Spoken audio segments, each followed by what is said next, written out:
Nigeria what? The only media that have been consistent speaking against the bad government and for the purpose for reformers. Nigeria what? Yo!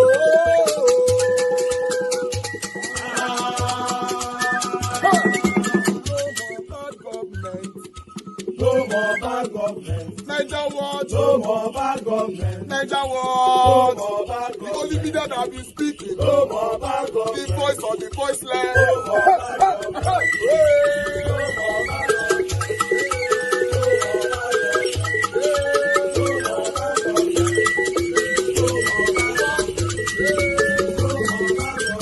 Nigeria what? No more bad government. For the poor. No more bad government. Nigeria what? No more bad government. Nigeria what? Media. No more bad government. No more bad government. No more bad government. In Nigeria. No more bad government. No more bad government. No more bad government. The only media. No more bad government. The number one media in Nigeria. No more bad government. That have been speaking against government. No more bad government. Nigeria what? No more bad government.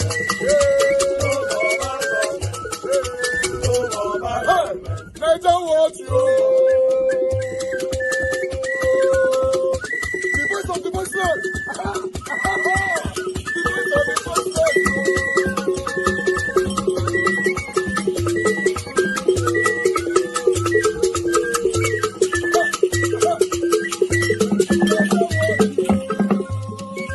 Voice for the voiceless. Voice for the voiceless. Nigeria watch media. Voice for the voiceless. Nigeria watch media. Voice for the voiceless. The only media that have been speaking against bad government. Being consistency since 1944. Voice for the voiceless. Voice for the voiceless. Umuwame. Voice for the voiceless. Umuwame. Voice for the voiceless. Voice for the voiceless. Voice for the voiceless. Voice for the voiceless. Voice for the voiceless. Voice for the voiceless. Nigeria watch you. We have been seeing all you guys have been doing, and we recommending to everyone in Nigeria, saying that you guys are the number one. Nigeria watch you.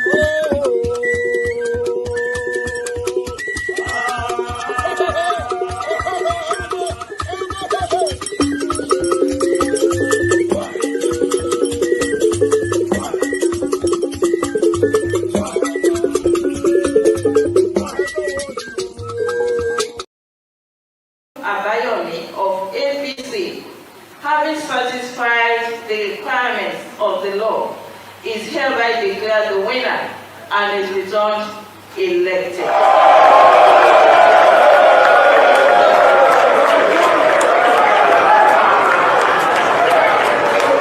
In the history of this state, this is the first time that all former governors will line up behind a political party, behind a candidate. It has never happened.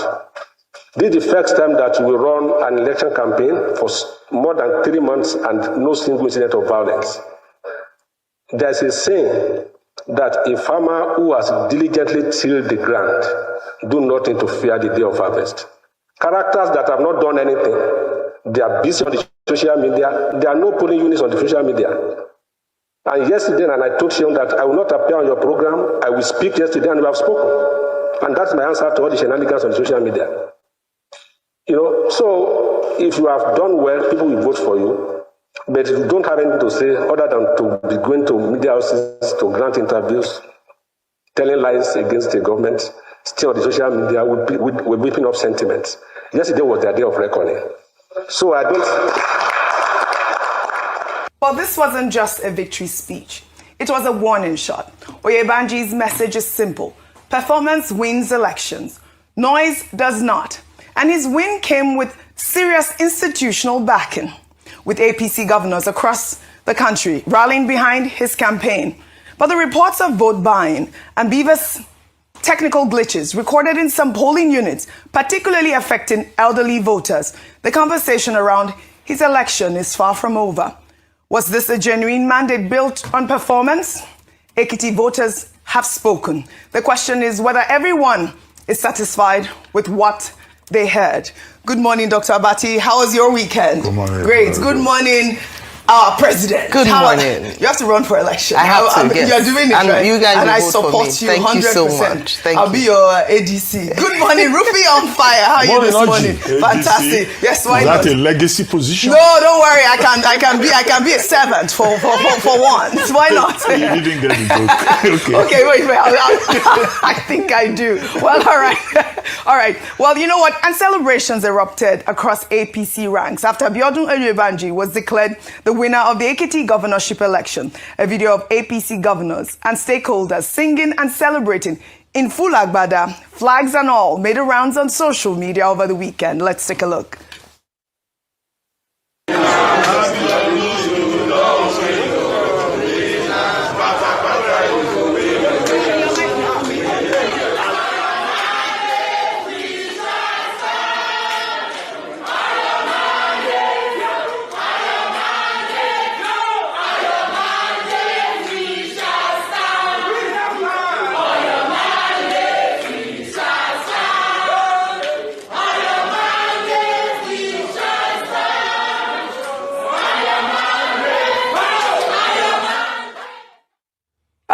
I would like to just take some more reactions trailing this Ekiti governorship election before I come to you guys in the studio here. Well, a photograph from the Ekiti governorship election is going viral and raising serious questions about INEC's impartiality. Photos circulating widely on social media show Edo State APC chairman Jared Tenebe, a prominent partisan figure wearing an INEC-accredited observer vest during Saturday's election, with Nigerians asking how the chairman of a ruling party chapter was accredited as an independent election observer in an election his party won in all 16 local government areas. Now, the question is out there, and it has, generated significant reactions online. INEC guidelines require all accredited observers to be non-partisan and strictly impartial.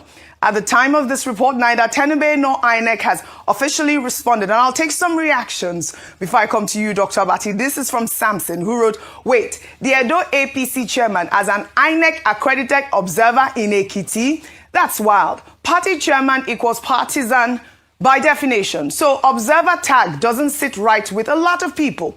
No wonder Nigerians are in shock. Perception of bias alone can damage trust in the process, even if he did nothing wrong. INEC needs to explain the accreditation criteria ASAP. Another ex-user wrote, it's deeply concerning to see reports of such blatant irregularities. Vote buying and accreditation issues undermine the very foundation of our democracy. When partisan figures appear as supposed neutral observers, it only erodes public trust further. INEC must address this. Well, Prince wrote, when did being an accredited election observer become a crime because he belongs to a political party? Every party is expected to have their own observers too, and I'm quite certain they all did. Why are you lamenting like they handed him the electoral process to carry out? And this is the conversation online. I mean, I guess, let's just share this conversation first before I come to you, Dr. Bat, because I'd like for you to explain, this particular part. Aya, I'd like for you to just, sum up the, conversation around, Oyèbánjí winning and all of the videos that we had seen circulating on social media in the lead up, of course, to the main election. Yeah. So there are many angles to this. Well, let me talk about the statement that caught my attention when you were speaking and when the governor was speaking was performance, not noise. Mm-hmm. Where they talk about elections not being won on social media. But OG, the truth is that in Nigeria, votes, unfortunately, the election that we hold now is not won by performance nor noise. In fact, it is won by certain peculiarities. And I say this because the Nigerian people are not given the opportunity many times to actually vote based on performance. If you ask a number of people who the candidates in an election are, some people don't even know. They're just there to vote according to what the money given to them asks them to vote. And this is what we saw, unfortunately, the news coming out from Ekiti State, whereby there was large incidents of voter buying. And so this means that people are voting based on the poverty of their minds or poverty of their pockets. So these are some of the challenges. Another thing about performance is that there was also voter apathy. Less than 40% of registered voters came out to cast their ballots. It means that a small minority of the people who bothered to show up were the ones who selected or elected who would eventually become their leader. So that's not performance winning. That is just, taking advantage of the fact that people did not bother coming out to vote because they did not, in some instances, trust the process. Another thing is weak institutions. When we talk about the process of elections, where we saw, and Dr. Bati would explain clearly, break it down for us with regards to people from a political party going to be observers. We heard about ballots that were already thumb printed before the day. We heard about areas where slips were used instead of PVCs, and that was allowed to fly. Then we heard of situations whereby there was obvious voter buying, and the institution that was responsible for arrest, prosecution, EFCC, ICPC did nothing. So weak institutions as well are some of the things that categorize our elections. And so when we talk about how elections are won in Nigeria, Nigeria is a very peculiar place. I don't want to put a downer on Governor Oyebanji's win. He won. He's been declared as winner. Yes. He won with a landslide. But what I'm saying is that the day we begin to prosecute elections properly in Nigeria, then we can get a true sense of whether or not this is the people's mandate or just taking advantage of the weakness of our elections so far. And that's why we keep talking about INEC, doing right by the people, the other institutions, the judiciary, the law, so that when a winner emerges, there's legitimacy. You are proud of the fact that the people have spoken and spoken out loudly, and are not here and there analyzing whether or not the people voted for you because money was paid or people voted for you because nobody was there. You would know that I want fair and square because the people wanted me to be their leader. That's what we're calling for. I actually do like that point. But one thing I noticed over the weekend, there was no violence. I don't think there was any major isolated incidents. Yes, isolated. It wasn't major. Yes. So that at least I'll give to the Ekiti, INEC observers and all of the people that had come out there to conduct the Ekiti elections. He surely had serious institutional backing for this election. So at this moment, we'll say congratulations are in order for the governor of Ekiti State. Speaking about violence, Dr. Abati, all in politics, I'd like to tie this in so you can all discuss that together. In Osun State, there's grief and outrage in Ilobu after a 16-year-old boy was shot dead in broad daylight on Sunday afternoon, and footage obtained by Arise News shows the incident happened in the presence of policemen who could not prevent it. In the video, the father of the deceased speaks through unimaginable pain, naming the killing as the work of a man identified as Saeed, an alleged thug linked to Ambo, the Osun APC governorship candidate, who he says arrived at the scene in the company of 7 other men in vehicles branded with the Ambo campaign colors. Let's take a look.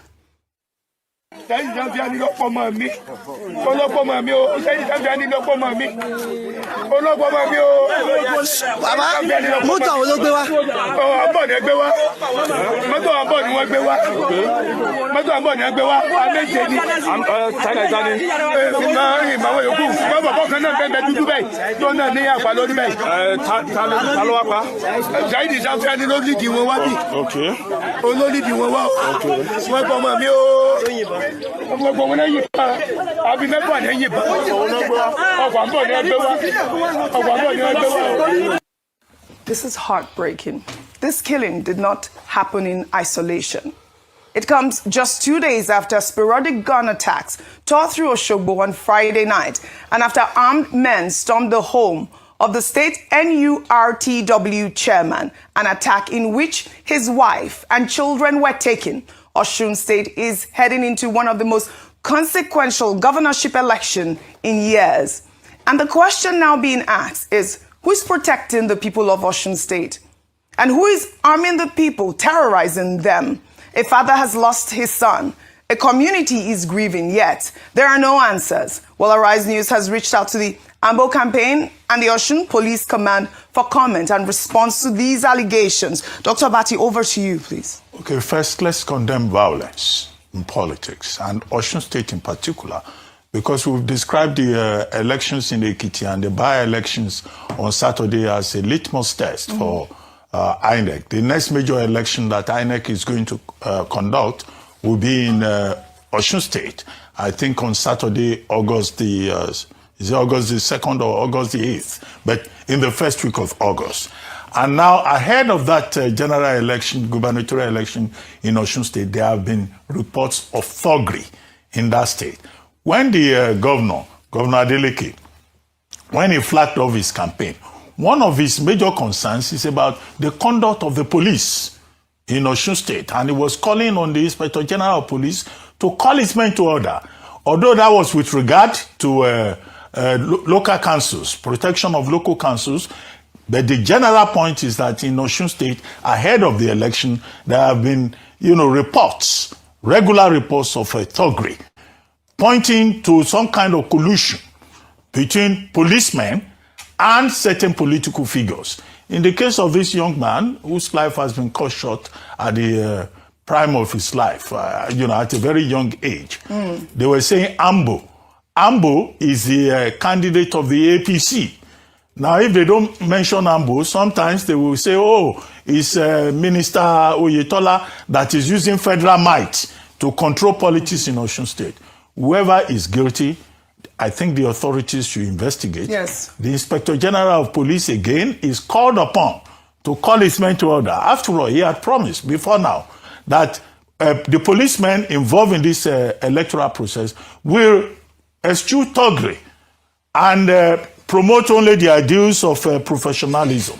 So thugs cannot be going up and down in Osun State or anywhere else, shooting at will and killing people. Look at the pain that father was expressing. Now, nobody's blood should be shed. Nobody's blood is what the ambition of any politician, whether in Osun State or elsewhere. By contrast, Ekiti State was generally adjudged peaceful before the election, yes, and also during the election. But if you check the reports from the various observer groups, Movement for Credible Elections, Yaga Africa, and others, they have indicated that INEC still has a lot to worry about. In terms of general administration, yes, the officials are ready, but VIV has failed. Yes. Particularly with regard to elderly women, who incidentally were the majority of the persons that came out to vote. 2, inconsistency in terms of number of PVCs collected and number of registered voters. 1 million, we had 1 million, 1.229 million before the election. Then on election day, we had 988. INEC cannot keep its own records. Those are the There are also lessons to be learned in terms of quality assurance. They also have to look at that area of it, because more elections will come and the major test will come in 2027. As for Jared Tenebe, the APC chairman, yes, who was adorned in INEC accredited uniform, he probably thinks that the purpose was for fashion. But the idea of having election observers is that many of these observers, basically, whether local or international, they are supposed to be non-partisan, neutral, unbiased observers. And that is why many of them are drawn from non-governmental organizations. Yeah. But Jared Tenebe is an openly partisan person, wearing INEC uniform. That is the source of the controversy. Yes. And so INEC owes Nigerians an explanation. How did that INEC jacket get to Jared Tenebe? Those are the questions. Who accredited him as an observer? Under what circumstances did he become an election observer? Is it the case that INEC also gave his jackets to electoral agents? Because Jared Tenebe may have gone there as an agent, as a polling agent. Do they also wear uniform? Because they are not observers. The observers, they will wear uniforms of whether Yaga Africa or Enough is Enough or whatever group that they belong to. And that's why we need that clarification. And Jared Tenebe himself should also speak up. Yes, we're What waiting. is he looking for in Osun Ekiti election?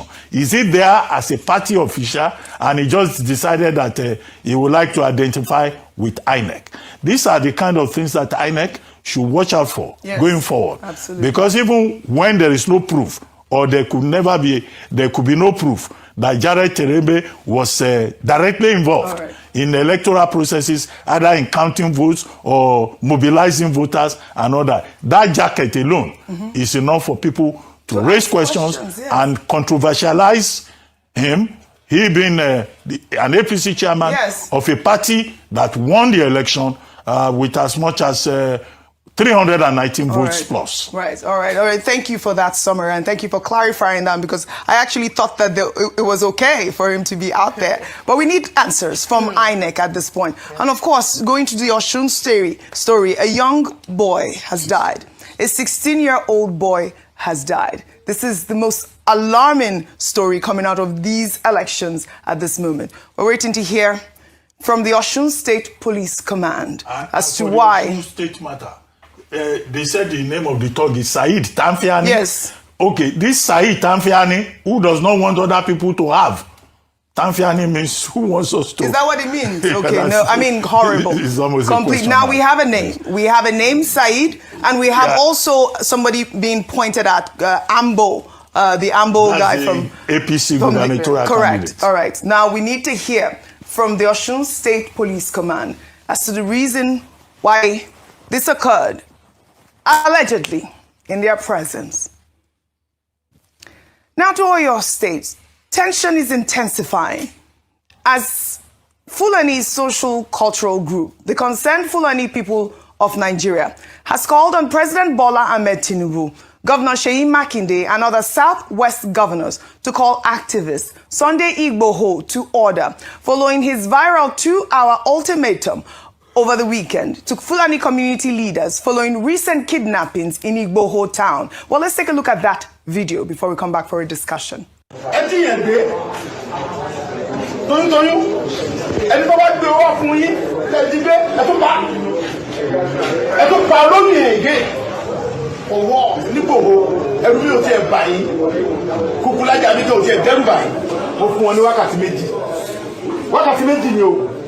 The Oyo State Police Command over the weekend dismissed reports that Sunday Igboho secured the release of 2 abducted family members from Igbokwe community after videos of residents jubilating at the news spread rapidly across social media.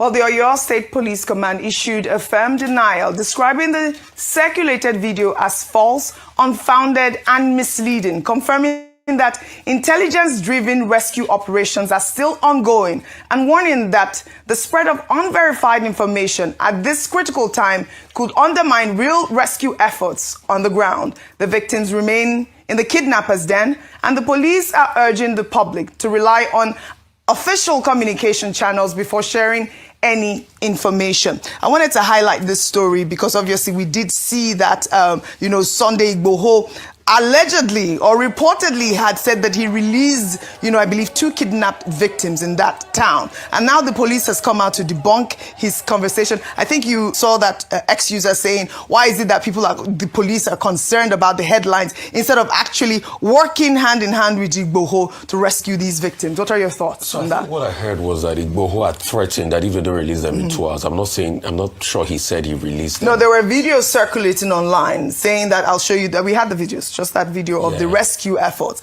The comments of saying Sunday Igboho had rescued 2. So those are the people saying it. I'm not sure it's Sunday Igboho that said that. But what I'd just like to bring out is, yes, the police can easily be quick to say, they should stop fake news, that people are still there in incarceration. Then the question is, why have you not brought them out? Why have you not brought them out? See, the reason why people like Sunday Igboho are making traction is because of the failures of the police and the security authorities. Just like another story that I saw in the papers this morning as regards some sources, which in fact was quoted as some sources said, security forces has closed down on the kids in Oyo and the likes and all of that. Why have they not brought them out? That's the question. The police is there to be able to ensure that lives and properties and are protected. Section 14, Section 2B in the Constitution says it clearly. That's the basic function of the police. When you have police officers over 30-something days, and you have people in kidnappers them over 30-something days, then it's very sad. In fact, we are talking about the Oyo situation. I don't think we are talking about the Borno kids enough. Because kids too were kidnapped in Borno around that time. So why is that we have all of these people in kidnappers dead? But the government is saying that they want to take extra 500 billion from FARC allocation to be able to fight insecurity. But they've not been able to release the ones in there. And the question we are asking is, why is there so much insecurity around the elections? Look at that man. I feel for that father. I feel for that father.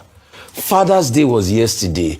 A man will have to bury his child. But you see, the sad reality is that nothing will be done as long as the man or whoever is the allegations is there that has something to do with politicians. Nothing will be done. You will never get to the root of the matter. Before you know it now, they will make the case convoluted. And that's in Nigeria. You were asking me the other day, I think some minutes ago while we were off the air, that why is that we can't just have accountability? See, maybe it's country we are looking at, UK. I'm not saying they are perfect. Here, someone resigned, we didn't hear anything. If it's here now, they will have tribal sentiment and everything sentiment. They will, in fact, the people that are chopping from the guy in government will tell you that you dare not resign. We'll kill you if you resign. A man resigned now, was talking about, I want to spend time with my family. Here, they're not, they resign when they do bad. They know they resign when they can't stop insecurity. So that's the kind of country we live in. So is it today you've been hearing crises and killings and shootings in, what's it called, in Osun? Just because Adeleke does not align with the center. That's just, it's another party. The center is different. If Adeleke was in the center party, the APC, the case will be different. And please, I want to sound a note of warning, We remember what happened the first time to Adeleke, where the man was already winning the election, all of a sudden they declared inconclusive and the election results did somehow. We remember that case. Please, hope will not have inconclusive this time. Because we all know the man is popular. All of a sudden, there's so much chaos. They fought the man first over local government issues. The same people that were champion of local government, they started to do aberration with local government funds. Hope they are going to allow the man breathe, because we are seeing all of this insecurity and it's linked to political thuggery. Hope they will allow the man breathe. Hope we will not hear inconclusive again, because remember the day and era of inconclusive. Just because people want to win election. So you can see the high-handedness. People were talking about somebody wearing INEC. Does as INEC be able to answer integrity questions at first about Emeka Ike's, what's it called? Data. Has anybody even taken INEC to court? INEC just say, oh, we said there's an internal glitch. Oh, we are not going to have major internal glitch. So you are saying somebody is wearing INEC jacket. Before you know, they will come out now and say it's AI. They say they will come out and say it's doctored reports. Before you know, they will gaslight you in this country. Right. So, until we get a response from INEC or we get a response for the participant, dramatist person, this politics you are playing today is cruise. I will tell it to you. All right. Meanwhile, okay, now the rivalry between the Oyo State Police Command and Igboho, I think it doesn't make sense. Because in various statements, the federal government of Nigeria and the security chiefs, they've always called for collaboration. They've always said, see something, say something. So I don't think there should be rivalry. If Igboho is going to, work hand in hand with them, what is important is the result. Yes. Now they are talking about Igboho. Nobody is talking about the people that were rescued. Yes. And then about the coincidence. Igboho gave ultimatum, 2 hours. And then within 2 hours, the persons who were kidnapped had been released. It appeared that by what alchemy that happened, yes. I think that coincidence is instructive. Right. Yes. The police should focus more on serious work rather than that rivalry with non-state actors. Once they mention Igboho like this, the Oyo State Police Command will be just again. Sense. You remember the case? You remember the case of the Adelabu kids, where Igboho played a role But that was how the man was denied. Didn't they write report and say, no, he didn't do anything at Ribasi? But those that know, they know that Igboho played a role in the case of the release of those Adelabu kids. Right. But police, Igboho. No, the families that are affected don't care. All they want is to see their children, their family members back. All these back and forth is very unnecessary. All right, we do applaud Igboho's efforts right now, and we're all calling for all the kidnapped victims in Oyo State and across Nigerians to be brought back home safe and alive. Now to more security stories.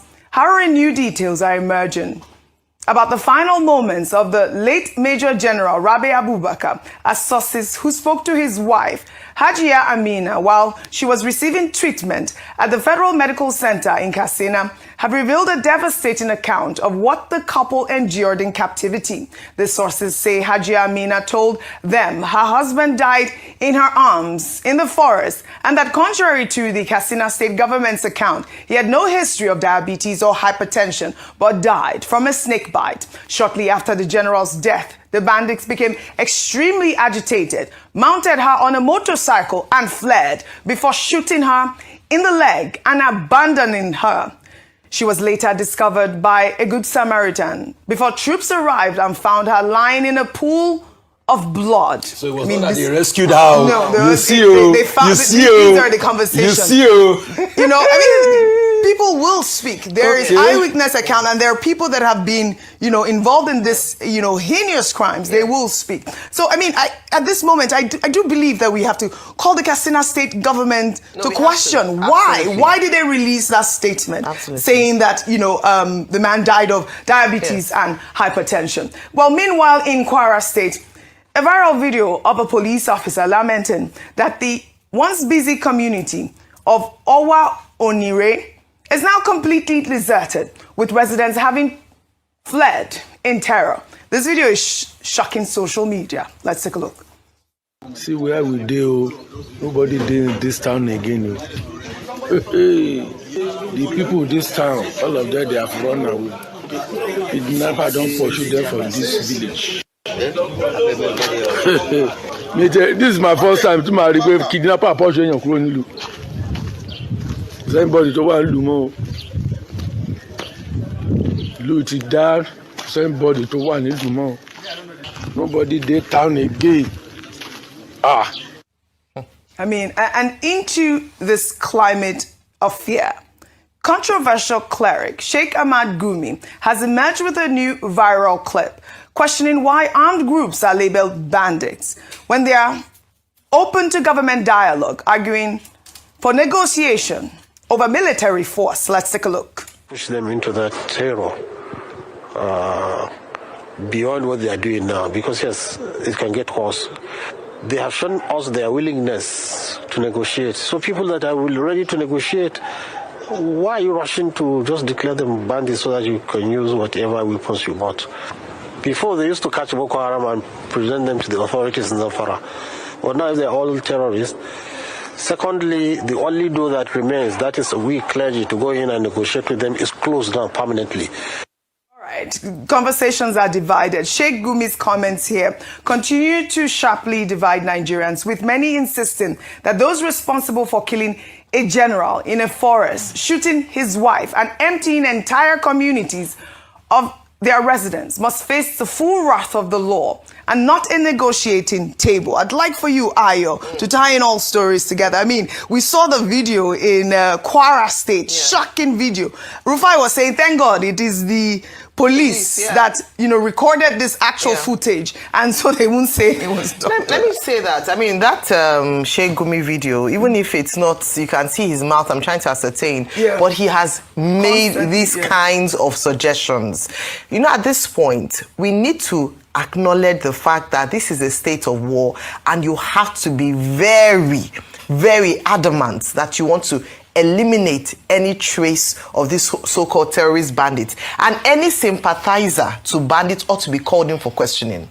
We saw the other day, we heard people that were prosecuted and sentenced for being accessory to the crime. Those who were, whether supplying the bandits with food, the terrorists with food, those who had telephones of the bandits with them. I think those who are also speaking up for these bandits and who seem to be the spokespeople or the mouthpieces of these bandits ought to be called in for questioning.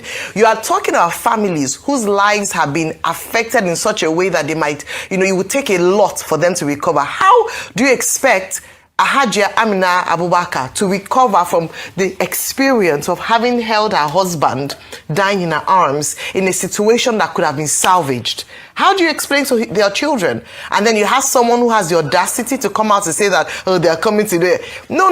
The Nigerian state must demonstrate the monopoly of power and force in this regard. We are asking now that those who are criminals and are killing people for no just reason, they are not fighting for any cause, there's nothing that they are advocating for, just the fact that they are greedy, they are wicked, and they are inhumane. And they ought to be shown an example by prosecuting them and, where possible, the full wrath of the law on them. And I think a lot of people who are saying have also opined in this favor that we do not need any more mollycoddling, come out, let's talk, let's negotiate. They have not shown good faith, and they have thrown a lot of Nigerians into disarray. Now, talking about Katsina State government, from the very beginning, I recall that when Hajia Abubakar was released, we said that she has a lot to say, because if there's anyone who can give a true account of what actually happened, this is the woman. And I'm glad that she's now finally speaking up. We keep saying about trust deficit and trust the government, so people are saying against. How would they trust you if people cannot trust what you're saying? Why was the Katsina State government in a hurry to release a statement? I understand, okay, trying to manage the situation, it's very sensitive because of the caliber of person involved, but we also either not say anything or owe the truth to the people or not say anything at all, because it further erodes the trust of the people with the government agencies and people who are speaking up. What we're now calling for is that these criminals to be fished out, and these criminals to face the full wrath of the law, and that Hajia and her children should please receive psychosocial support. Please. They need to receive some kind of support that's funded by government because of this sad loss. We commiserate with them, we commiserate with the army, members of the armed forces who have lost one of their own as well. But the biggest way we can demonstrate commiseration and seriousness is to ensure that we fish out these killers and that they actually face the full wrath of the law. And then finally, in the choir community, in my mind, I was going to say, if you were you, Oji, would you not run? If the state has shown that they are not able, at least at this point, to secure lives, will you not take matters into your own hands? That's what a lot of communities are having to go through. We talk about internally displaced people who have not yet gone back to their settlement. Now we're getting more and more people who are displaced. Where will they go to? What life do they have? Will these people not be enticed into a life of more criminality? It's a cycle. And that is why we keep on, like I echo, every single day. We need to find a solution to this criminality, and it is not through negotiations or rehabilitation or reintegration. Well said, Ayo. Thank you for that summary. All right, guys. My people, how you guys doing today? It's good to be back here again. Okay, that's the first segment of what we are presenting. We are moving straight to Omoyele Sowore now. What happened today is shocking. Not just shocking to me, but shocking to concerned Nigerians. Everybody's talking about it. How Omoyele Sowore was treated today by DSS in the courts. As we speak right now, they've remanded him, or rather, they've sent him to Kuje prison. And the shocking part of this whole thing is that Nigerians are good in talking and, on things like this, but we don't react to anything. This is one of the things that give me headache on this platform all the time. Until it happens to you directly, that's when people cry out. But when it's happening to someone else, some people just assume it's none of my business. So, but I'd like us to start from here and see more reactions. Good morning, good afternoon, good evening to every one of you. My lovely mother of Mommy Diaspora, good evening to you, Mommy. Thanks for all that you do. I appreciate you always. Thanks for always being there for us. And my brother, Abu Hazi, I appreciate you. Thanks for all that you do. I appreciate you always. Thank you, Madam Eugenia. I appreciate you, man. Good evening to you. Thank you, Madam Peggy Modi. Thank you, man. Good evening to you, Madam Stella Masevedo, Mr. Johnson Emmanuel, Michael Organamaro. Thank you very much, sirs. I appreciate you all. Says more Mike Akionbare, Lucy Eno. Thank you, my good people. I appreciate you all. Please help us to press on the like, help us to share. Ray or me, I can see you in the building. God bless you all, my people. I want us to move on right now, but I want you all to know that I appreciate you. Mercy Foster in the building. Just do your part, because a lot of you listening to me right now, you've not pressed on the like yet. Help us to press on the like. I really do appreciate that. Michael Ganamaro, thank you very much, sir, for the super chat already, as usual. I'm very, very grateful. God bless you, sir. Your pocket never run dry. Guys, do your part. The dollar sign is just right down in the comment section. You can do your part by encouraging what we do here every day. And also, the like is very, very, very, very important. Copy the link, share, like my brother Alabo said yesterday. You can put it on your WhatsApp status so that others will know what we're talking about right here. But meanwhile, let's listen to this. Let's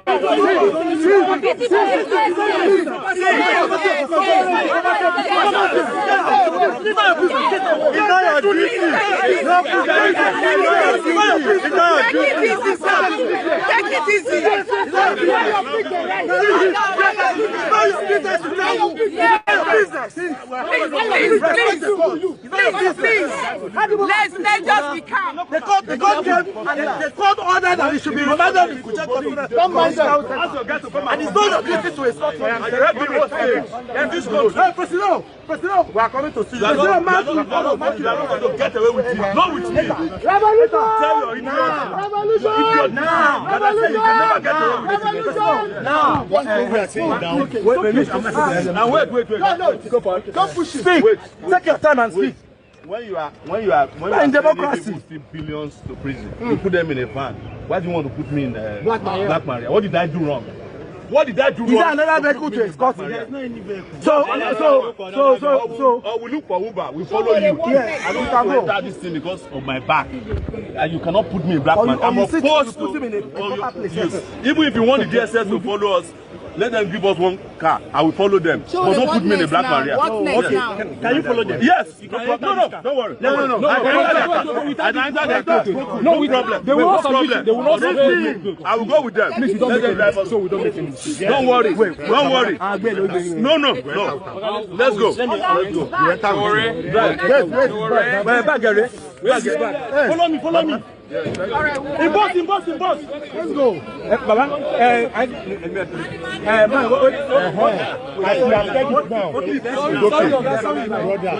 Calm down, please.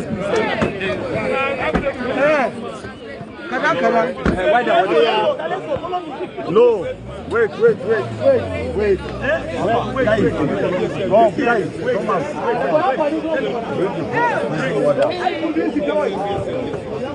Prison water, yes. Thank you very much. Thank you very much. Open, wind down your glasses, please. Thank you. Wind down your glass. Sorrow, tears will visit the families or the people who do injustice to people who are out to fight for social justice. Absolutely. And that has happened to Buhari. It has happened to Malami. It has happened to the Erufais of this world. And it will happen to Tinubu. It will happen to Tosin Ajayi, who is the DG of DSS. They will end up in ignominy. There's no question about it. So I stand ready. I did not even try to appeal to the judge to reconsider it. I want to go to prison, but I'll be out. Absolutely. And when I'm out, I will be stronger, more ferocious, and face these people headlong. Absolutely. That is my message to the Nigerian people.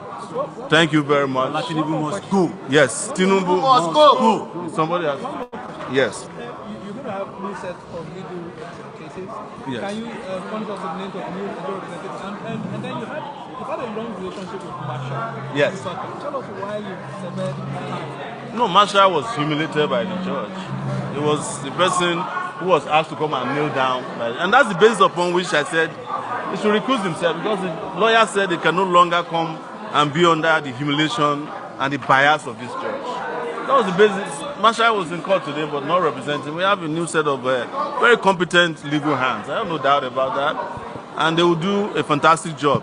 But nobody can do a better job in this case than the revolution.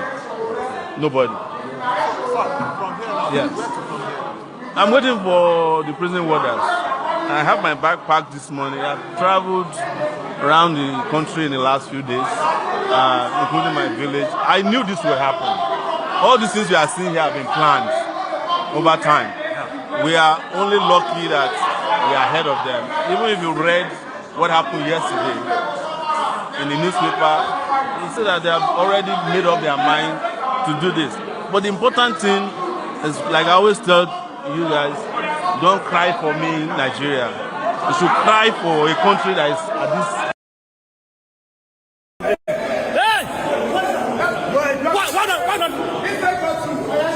Why are suits? You see inside the courtroom. Look at what they are doing to Shore inside courtroom. Look at what they are doing. Look at what they do. It's DSS. Look at what they are doing. Look at what they are doing. Look at what they are doing in the courtroom. Look at what they are doing in the courtroom. Look at what they are doing in the courtroom. Look at what they are doing in the courtroom. Do you want to shoot us? Do you want to shoot us? Do you want to shoot us? Do you want to shoot us? Do you want to shoot us? DSS, do you want to kill us? Do you want to kill us? Shameless people. Shameless people. Shameless idiot. Oh, go down. Shameless people. Shameless idiot. Shameless people. Shameless people. Stupid people. Adamo, go down. Stupid people. Stupid people. Animal. People dead. The court was told by the prosecutors that they must insist on sending me to Kuje prison. And all these things, somebody must make the sacrifice that the regime has come. Absolutely. He would be human rights activist, the leader of the revolutionary movement of Nigeria, take it back, as it were, and the presidential candidate of the AAC, the African Action Congress, or Moyele Sowore, they're speaking shortly after Justice Mohammed Umar of the Federal High Court Abuja remanded him in prison custody. He would be further going to the Kuje Correctional Center till next hearing, which, according to what we are hearing, is Wednesday. So the case stems from the Department of State Services, the DSS, taking Omoyele Sowore to court, charging him with allegations that he made some public statement where he called the president of the Federal Republic of Nigeria, Bola Ahmed Tinubu, a criminal.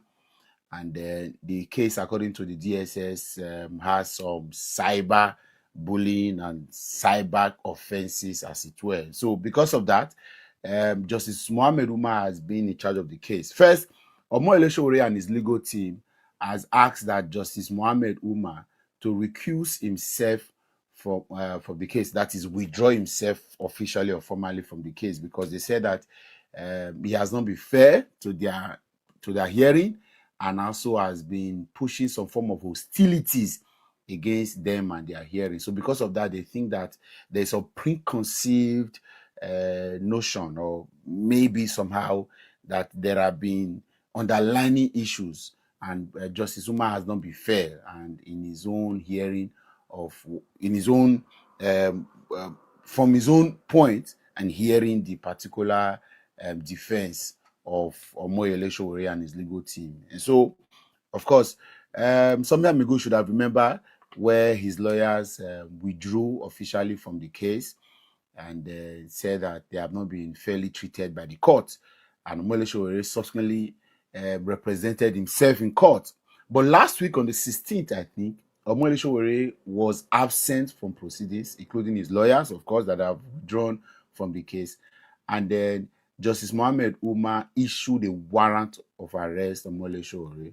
And of course, that didn't happen, but a lot of conversations went on to saying that should the court case, the court hearing of today, be the 22nd, happen, Omoyele Sowore may be taken into custody. And true to such suspicions, today Omoyele Sowore presented himself in court, and the judge, Justice Mohammed Umar, of course, remanded him in prison custody. So Omoyele Sowore will be sent further to the Kuje Correctional Center pending the next hearing, which is most likely going to be on Wednesday, most of the way it is on Wednesday. So that is the situation. Omole already there, very inspirational, very philosophical, and inspiring his people to keep the fight on. And then he made references to Kwame Nkrumah and a lot of other freedom fighters who finally had access to political power after suffering from some of this persecution,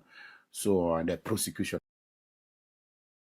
The judge in this court sent me to prison because he said I was absent for one day. When he himself was absent the day before, and I went to look for a lawyer. The lawyer told him that he said he can't accept the lawyer's position. So he took the government position. He's a government employee anyways. So I'm waiting for them to process the prison papers, and we're back on Wednesday. So you may not hear from me directly because they will definitely seize my phone while I'm in prison. But I promise you that this is nothing. We're used to it. I had already prepared myself, like I said, knowing what they are planning to do. All of this has been predicted in advance. But this will not delay the idea of judgment. And the fact that we are here to make all the sacrifices necessary to ensure that this country is liberated. You are liberated.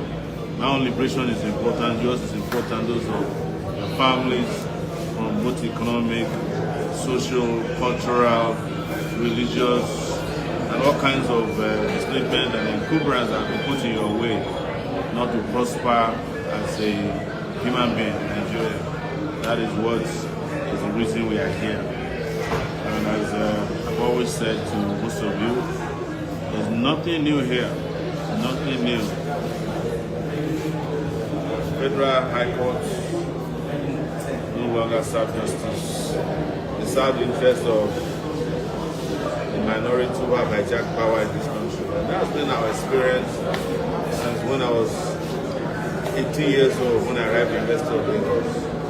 I'm now no longer at the university. In fact, my own daughter has entered university, but injustices still remain. It has gotten worse. We're under the military, injustice. Civilian rule, more injustice. Especially under the civilian rule of the person who said he used to be a pro-democracy activist, the fake Tinubu. You know, I always tell you guys, these guys they never participated in democracy struggle. They did it because their interest was affected, and they jumped into the race for democracy as an opportunity to get what they want. And that's where we are today. Those of us who genuinely fought for democracy, we are still going to prison in our country. It's just like the people who fought against colonial rule, who are still going to prison after the end of colonial rule. So that means what this country, Nigeria, has gone through is not democracy. But like I said, morons have hijacked the democracy in Nigeria. That's what we call morontocracy. Democracy by morons for morons. And definitely operated by morons. That's why we're here. But the reason I keep getting all of you awakened, if you can wake up, is that if you don't get this country back, all of us, you, me, and everybody who is not even caring about it now, will be destroyed under the rule of these guys. This is morons ruling your country. And they don't give a damn about you or me, except when we say enough is enough and we must end impunity that has become part of our life. So please, we're back in court on Wednesday if Nigeria is still in place. You will be surprised if the judge refuses to come on Wednesday. But right now I'm just waiting for the prison officers to process my prison papers so that I can go and relax at our natural holiday resort in Abuja. That's where I want to relax for the next 48 hours. be back here, and I invite you to come back to court when we return.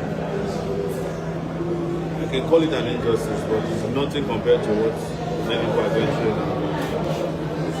You know, it's you imagine being in captivity of terrorists, bandits. This one will make you look like you're in a 5-star hotel. It's very sad. So, like I usually would advise people, please don't feel bad for me. Don't do anything that will make me feel like you're sympathizing with me. I need you to join in this struggle. The struggle is here to announce itself. The revolution is announcing itself. Don't be caught unawares, and don't be caught not participating in it. It has already started. It has already started. It's just that it's not going to write you guys a letter. It has started. You're not going to get a memo. But if you look very well, you know that something is happening around. So, like they say here, nobody.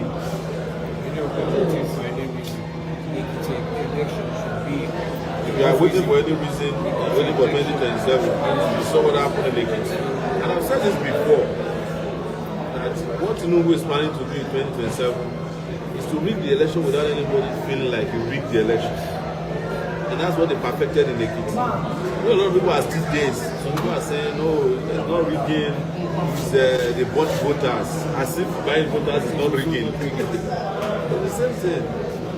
And the state has been captured. Everywhere you can get a little succor has been taken over by them. All these judges is the reason why they are giving them houses, cars, they are giving them employment. They have embedded justices of our courts within the executive branch.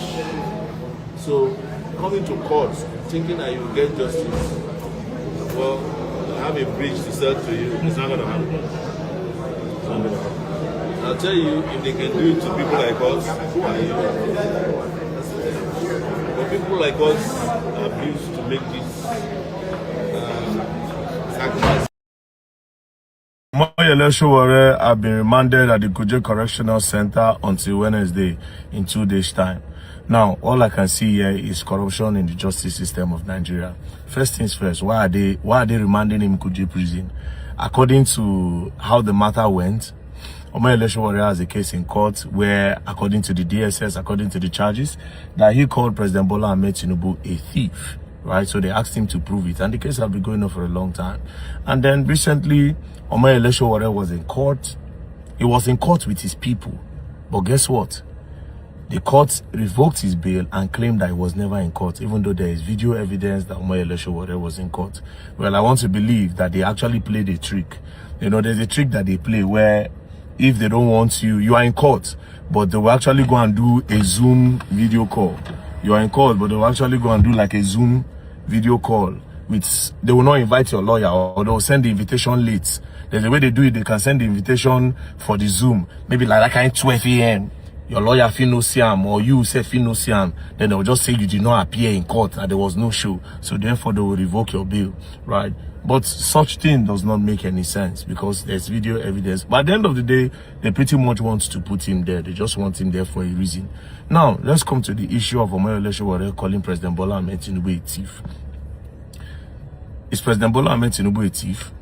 I don't know the interpretation of what Moyele Sowore used. But in my own interpretation, President Bola Ahmed Tinubu government have robbed us of a lot of things. Access to our farmlands, access to good roads, not good roads in the terms of good roads, access to secured roads. How many people can travel by road in Nigeria since President Bola Ahmed Tinubu came into office? How many people can go into their farmlands since President Bola Ahmed Tinubu came into office? As I speak to you today, the whole northern region have been taken over by terrorists and bandits. They post on TikTok, you have robbed us of our freedom of movement in Nigeria. Freedom of movement, even though there are budgets for this, where's the budget going into? So if they ask me, I'll say it's administration. They are thieves. They have taken a lot from us Nigerians.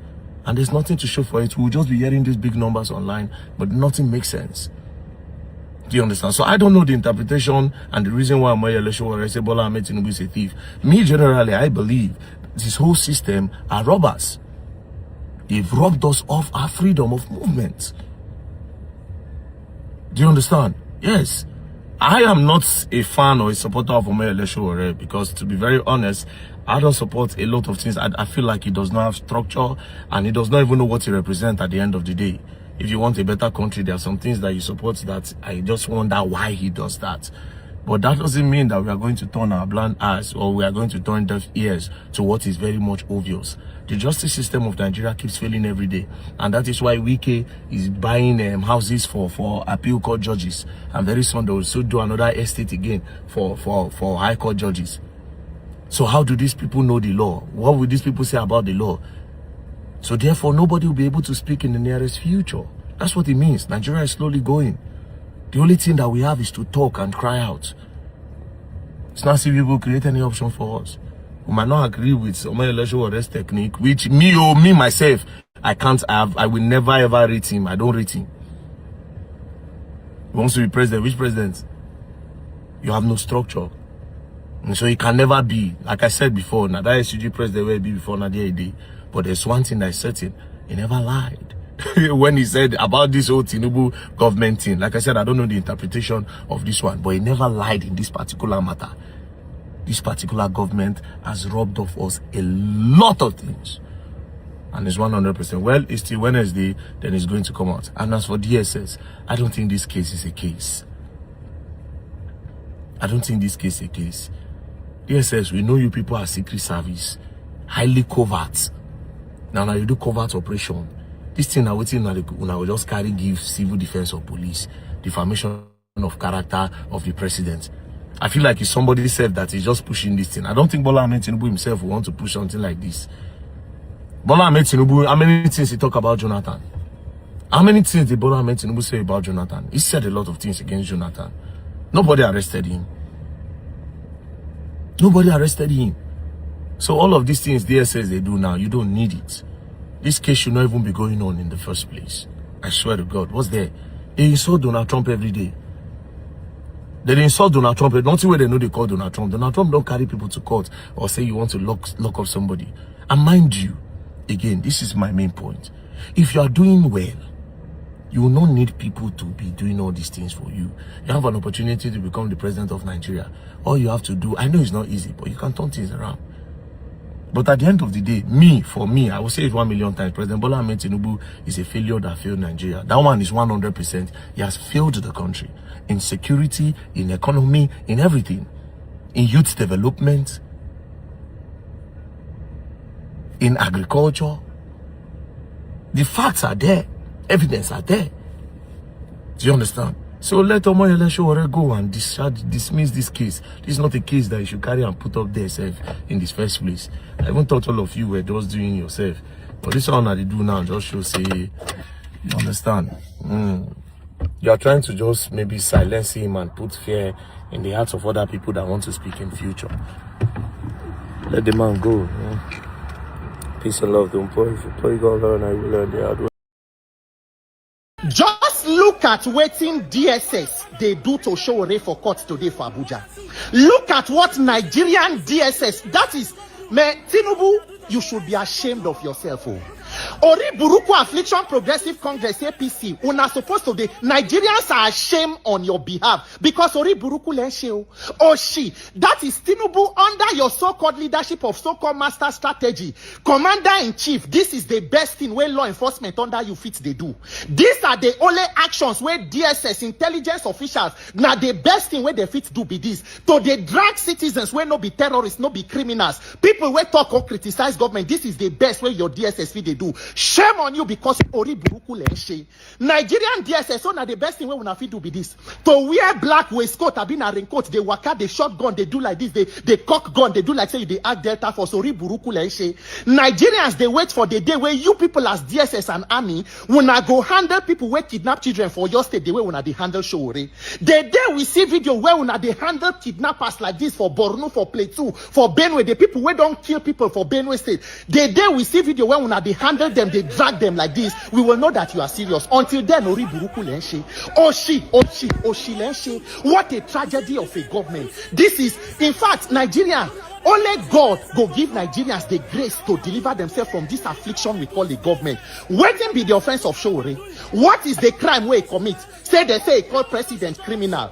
Reno Omokri wey carry his own money travel go Chicago State University to investigate, say the president is a known drug lord. Wetin una do to am? You appoint him as Nigeria's ambassador to Mexico. Ori Buruku Lenshe now. The person wey go investigate to say this president wey appoint me so is a known drug lord. What did you do to him? Abina, because Showore never start to sing on una mandate, you shall collapse. Free the man. All of these shenanigans you don't learn. Nigerian leaders, Nigeria is led and misgoverned by the worst of humanity. The worst of humanity. Nigeria is the fourth most terrorized country in the world. The leadership and the military and law enforcement of the fourth most terrorized country. You still have time for these frivolities. Carrying people to court for criticizing government. The person when make tweets for Port Harcourt about government, DSS trace and reach River State, go pick him. He's still there, their detention till today.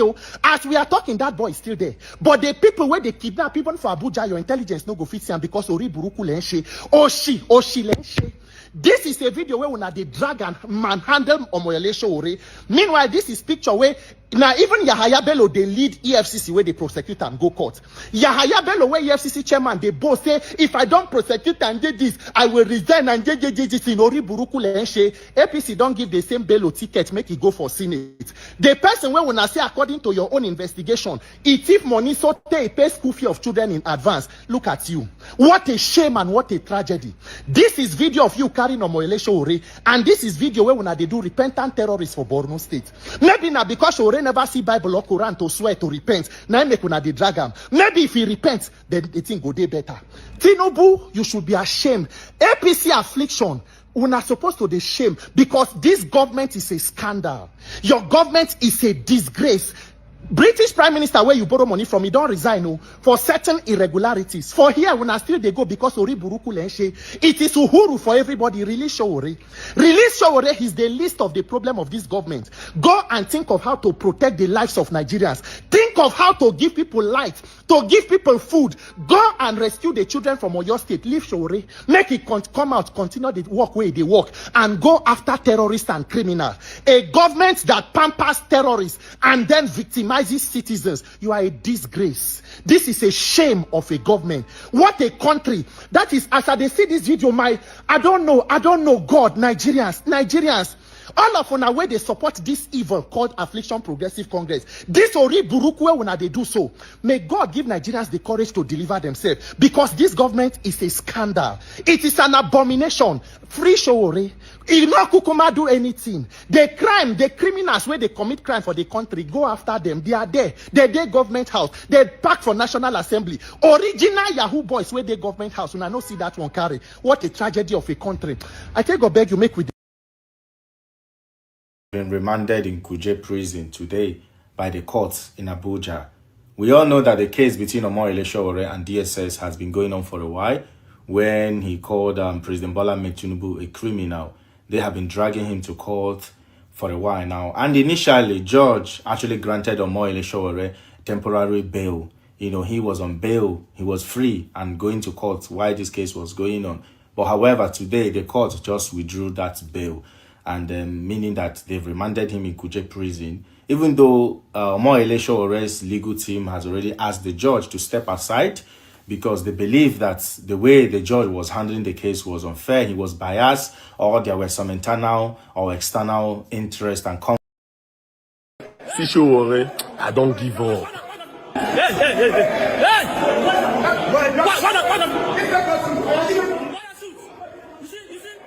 You see inside the courtroom. Look at what they are doing to Showore inside courtroom. Look at what they are doing. See the way our DSS carry gun, they very active just to attack Showore. I don't give up. For me to support Peter Obi Atiku, support Egulo Jonathan for this president's race, I swear to God I will support Tinubu. Tinubu for president. Yes, Jagaband, we love you so much. Tinubu for president. Believe me or not, Nigeria youth are not ready.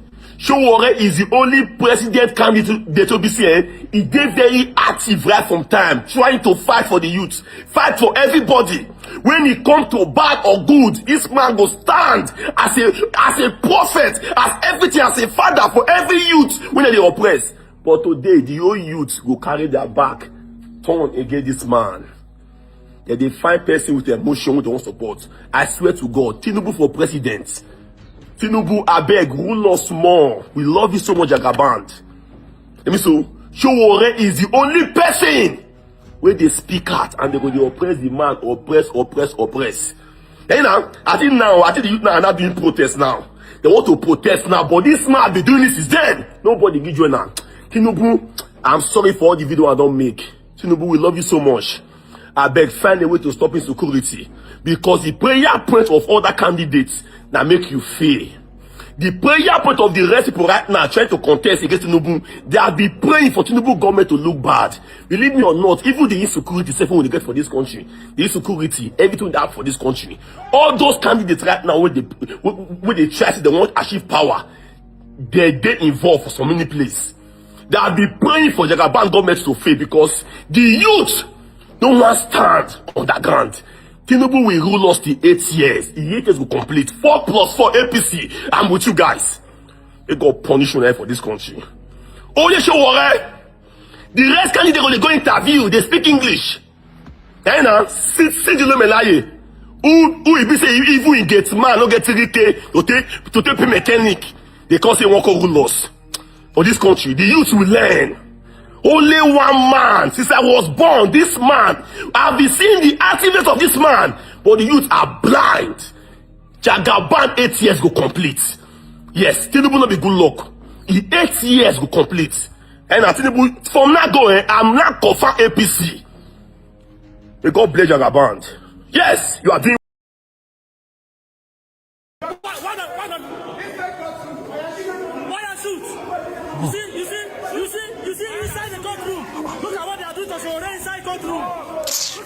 Oh.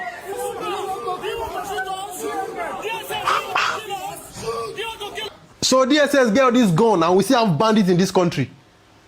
When I get all these better weapons, now we still get bandits, they still disturb Nigerians.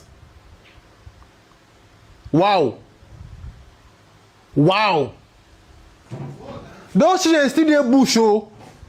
Till now, they are not back. Meanwhile, DSS get all these guns. When I plenty like this, just on Sowore, just on one person. When I get all this gun, I ain't all this shit never come back. When I plenty like this, just for one person, oh. The only place where I know say security officers are always there most now courts. No be to secure people. Oh, when I get all these, see how they dress like all those armed robbers where they come for night. When I wear a coat, like what's the all this coat now? All these weapons there, now all these children still there bush. More than a month now, they are not back. Person where they fight for say make country better now, they focus. This country is gone.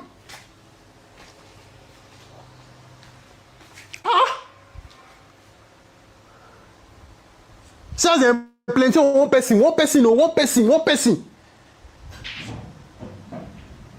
And those children still there bush now. Oh, we get DSS, we get army, we get police. Now all these children still there inside bush. So unfortunate. Anytime when I think about this country, I'm like, no, this country is gone. See, as they ransack one person, just one person will like 40. Where God they do like when I feel do like this, I don't feel enter bush. When I don't feel for the cause we be like all those see where they come for nights. Under they wear masks, they do. And a woman, all these also are Nigerian, so. They should take Sowore to Kuje prison. DSS come to abduct him now. We will not agree. We will have to arrest every one of us here. We will not allow that to happen. Never. We will never give Sowore to DSS. Never. Come down to Kuje prison. We will never give Sowore to DSS. We will never. And I go arrest all of us. We know they come out here. We go carry all of us. This one God say we should take him to Kuje. We are not scared. We are not afraid of DSS. Let's release Shawore to correctional center, not DSS. DSS, what is your interest in this case? What is your interest? You people want to work in Shawore for us? DSS, leave Shawore alone. We will not leave this place. You must leave here. Shawore must leave Kuje prison. Or you arrest all of us. We say no. Leave Shawore alone. Yes.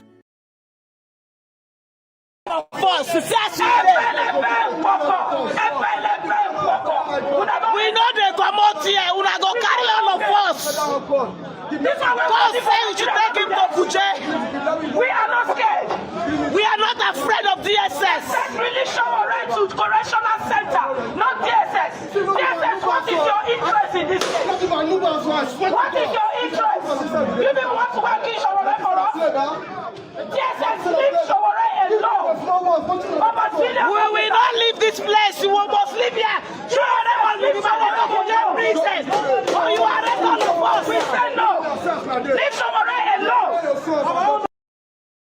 Is asking now is whether I am best placed to lead us into the next general election.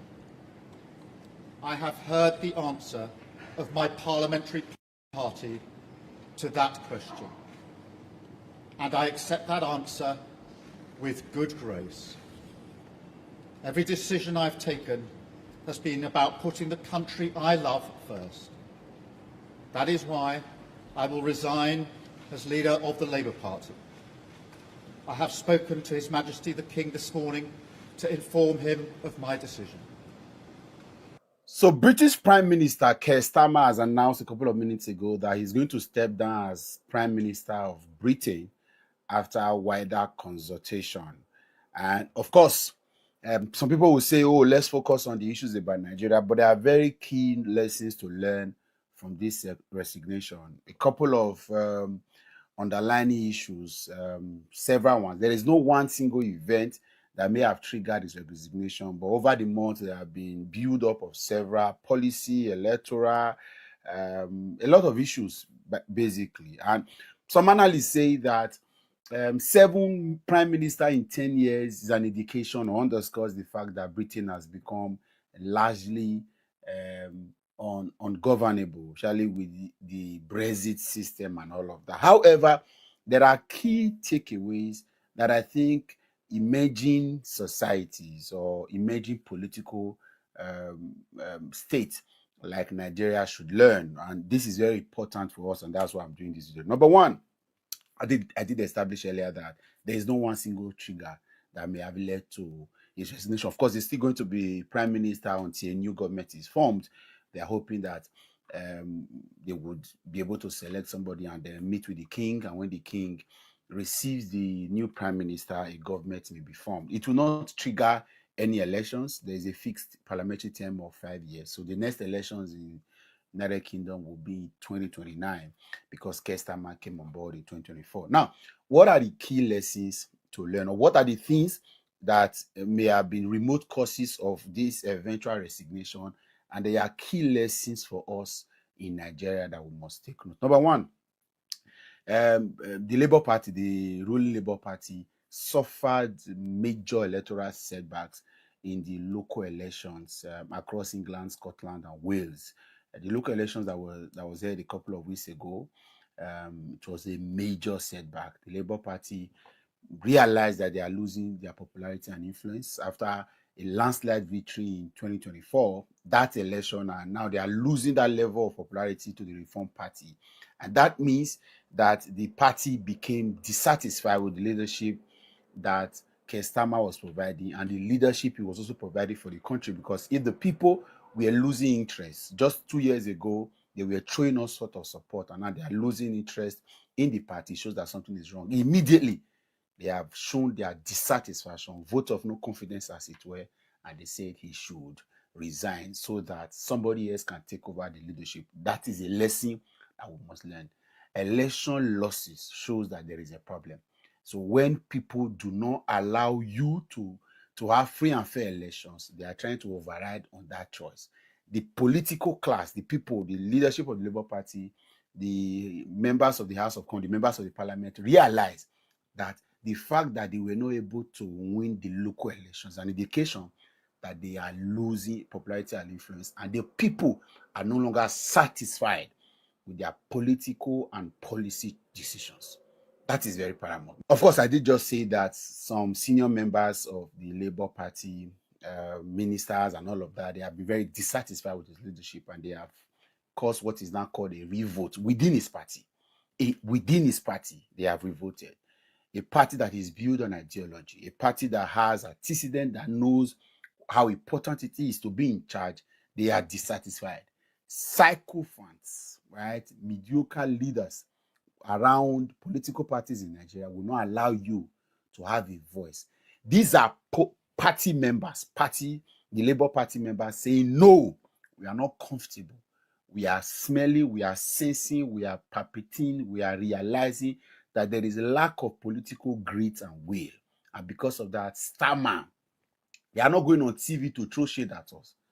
They are not cursing us from X, right? They are not cursing their people from X. They are not throwing shade at them on TV. They are telling their leadership, you must provide qualitative leadership or else step aside. So they told him to create a departure timetable or calendar. I should step aside. 2.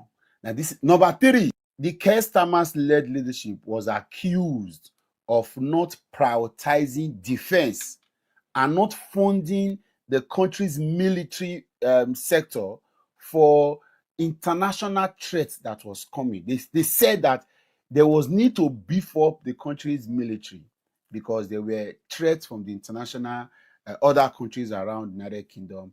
But then the government did not focus on that. And because of that, a major blow to that effect came when Defense Secretary John Haley resigned his appointment as Defense Secretary to say this particular government has not prioritized defending this land. The territory of the United Kingdom has not been a priority. He resigned.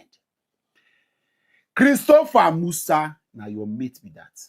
It's also just him, another defense minister also resigned. It created an impression that, or a perception that there is a problem with fiscal decisions and even a focus on the military might and the territorial integrity of the country. Ministers resigned, secretary resigned to prove that they cannot be part of a government that do not prioritize defending the cause of the country. Military funding was poor, and they said, no, we cannot stay. They resigned. When will Nigerian defense, when will Nigerian military chiefs, when will the NSA, when will people in government, when will generals, when will they step aside to say, no, we are not comfortable with the politics being played with the lives of Nigerians. Because of that, I'm stepping aside. That's number 3. Policy drift, which led to some form of public perception and lack of confidence. The public began to lose confidence in the Keir Starmer-led government because, of course, there were several policy U-turns. There were several times where they were indecisive. Some appointments were looking as though they were not so sure. There were no plans for economic growth, or there were no results in the economic growth plan. Cost of living was still high, immigration issues, healthcare issues, the NHS, a lot of that. And the people began to say, you know what? It shows that there is a problem. And within the Labour Party, again, let's be very clear, within the Labour Party, they were attesting to the fact that some of these things were very wrong. In fact, the most heat that Keir Starmer received was within his party. So within and outside, people were dissatisfied with the government that Keir Starmer was leading. And because of that, Keir Starmer could not hold it on. He had to resign. Now, take it to Nigeria. You see all of the things I've shared. When are we going to get to that level where people, even in the party, will be dissatisfied? Will not go up. Say, governor, you are not doing well. President, you are not doing well. Minister, you are not doing well. In Nigeria, APC members even defend road safety corps. Yes. They defend everything. Even bandits, they defend them. They have a reason. Because they do not want to seem as if they do not have any form of, they are not together. We cannot have it. This is a country, and that's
I just watch.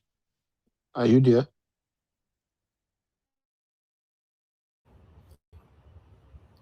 Can you hear me? Yes, we can hear you now. We Can you hear lost me? you, sir. We can hear you now. We Okay. lost you, sir. Okay. Thank you very much. Thank you so much.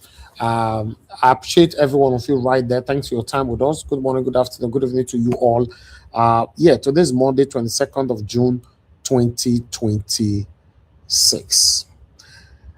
Those of you just joining us right now, I appreciate you all. Thanks for your time with us. Please help us to press on the like, help us to share. Thank you very much, Mother Peggy Body, for the super chat. I'm very, very grateful, ma. Your pocket never run dry. I'm always grateful. Thank you very much for all that you do. Yes, we are here talking about two significant things today. Yes, the things that is affecting us. The one in the UK as well is also affecting us, but in the other way around. I'm coming to that. The one on Omoyele Sowore was arrested today. The way he was arrested, treated, bundled inside the car and thrown in Kuje prison was unacceptable.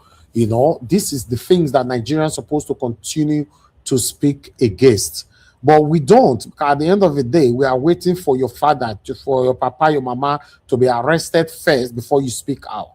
This is why you see that Nigeria as a country is backward to today. We are too docile for the thing that's affecting all of us.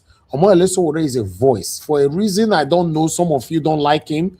But yes, I'm not surprised, because at the end of the day, people that are speaking truth to power, that are always there representing our voices, some of us have a reason not to like them.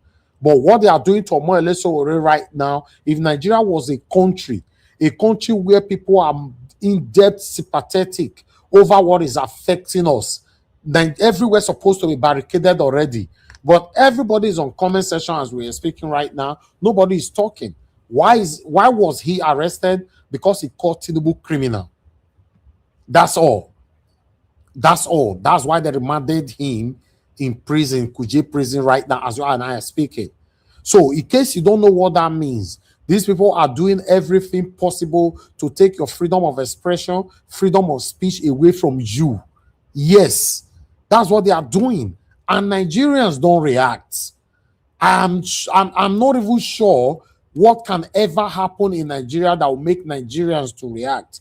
Yes, some of us that are obedient now, we hate and be clapping. I go for more. After all, we are supporting Peter Obi. Abi? Yes.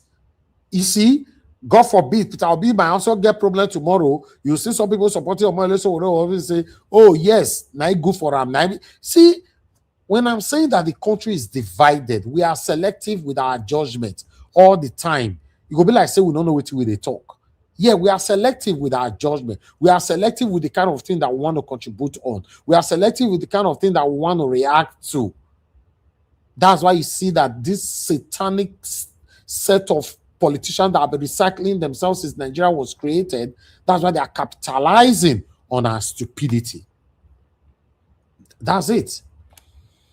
But meanwhile, my prime minister, that's my prime minister. Yeah, he resigned.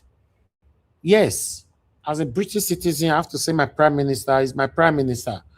Yes, I have so much respect for him than the president of the Federal Republic of Nigeria. Sorry to say, that's the fact. He resigned honorably. Honorably. Now he resigned. You know what that means? Because his party member put him under pressure. Because they could not win one or two local government election and all that. Say, no, you are not capable, you are not good enough, and all that, and you've become so stagnant, become sluggish, overtaking decision to fund some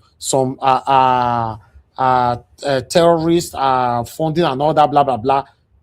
Because of that, they said, you have to resign by fire, by force. He resigned.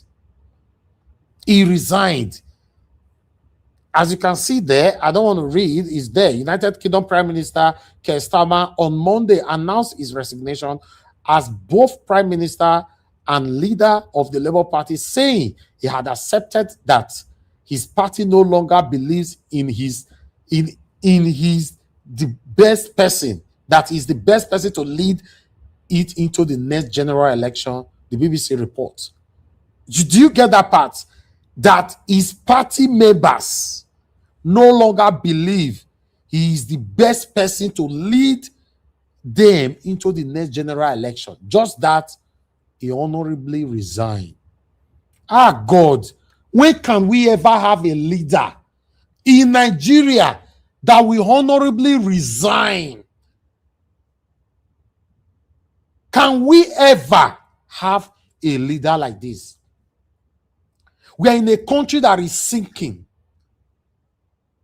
Our president is dilapidating. Number one man.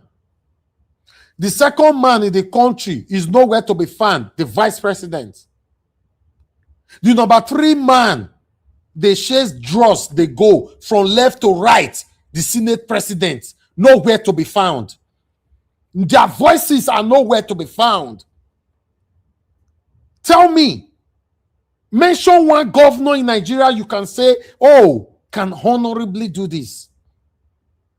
We're in a country where we all are sinking. And the people themselves have huge problem. A country where people are also selective over their judgment. A country where some people are selective over what to react on. We have a long way to go in this country, man. I'm a proud British citizen. I am a proud, I say it again, British citizen. In fact, let me say it again. I'm a proud British citizen. You know why? Because now my prime minister, now he honorably resigned. So I'm a proud Nigerian, but I don't get president will go honorably resign upon all the killings, full and ESM buying people left and right. The children were kidnapped in Oyo State. A teacher were beheaded in Oyo State. As we are speaking, Bola Ahmed Tinubu could not come out to say, I'm resigning because I have failed woefully. Bola Ahmed name, middle name supposed to be failed woefully. He not resign. This country, tell me why Britain will not be one of the best countries in the world. Tell me. Who they resign for Nigeria? Nigeria where people will fail the election, they lose the election, they will do everything possible by sharing citizens' blood and left and right to make sure they bundle themselves into that position. Look where we find ourselves. It's very unfortunate. Very, very unfortunate. This is why I'm happy today that today's presentation, this actually happened. The Prime Minister of the Great Britain resigned due to pressure. He also stated, unquote, by himself, that they believe that I would not be able to lead them to the next general election. Just like that. Only that. Just like that. Nigeria, we are divided, the citizens. Ethnicism, tribalism, nepotism, favoritism, satanism have divided all of us. We fight ourselves for inconsequentials, irrelevant things. And the politicians know that we are divided. That's why they look at us sometimes, they continue to do what they are doing. They know if we fight ourselves on air 1 or 2 days, we'll move on. 2027 is around the corner and we are not even sure. For me, I'm not even sure if Tinubu can be removed in power. Yeah, that might sound negative, but I don't just embrace negativism. I talk with how I feel. Because I believe these guys have captured all the loopholes. Yes, in fact, they have prepared themselves prospectively already, proactively. It's very unfortunate. Very unfortunate. 2027. How? Okay, Showore is arrested today. Now Nigerians are docile. So how am I sure the same Nigerians will react if election is rigged in 2027, presidential election? How am I sure? We're in trouble. Honestly, we are. I appreciate every one of you, my people. I thought I should say what I know. Because unfortunately, this is where we find ourselves. For those of you that were calling in, this is the best time for you to call in now so we can start talking. Thank you very much, my people. Yes. Yes, sir. Check a Peter Obi article calling Tinubu to resign. Where, today? Yes. I put it on your WhatsApp. Just check the WhatsApp of it. Okay, let me take this call while this person is speaking. Then we'll take it from there. I don't know. I'm not seeing person, but the phone is ringing. How is that possible? The phone is ringing. I'm still looking for the person that is ringing. Okay, Ogashimizi, I don't finally find you. Ogashimizi, are you there? Hello? Yes, sir. Thank you, sir. Good evening to you. Talk to us. Yes, sir. Yeah, Niger Watch. Good evening, good afternoon, good evening, everybody on Niger Watch family. Mom in the house, I greet you. Yeah, Niger Watch, this is your question, I will answer you this question. Why Nigeria won't resign? See, when the corruption is there, they have it in mind. They are going there to steal the public fund. So, everything, let me say, your network, Ogashimizi, I don't know where they call from. Whether I call from you there, I don't know. Ogashimizi, hello, can you hear me? Hello? Okay, we can. Okay, go ahead. We can hear you now. Okay. We can't hear you anymore. We can't hear you anymore. Ogashimizi, we can't hear nothing. Where you dey safe? Eh? I think I need to take another call. I'm going to cut you off now. We can't hear anything. I can't hear anything.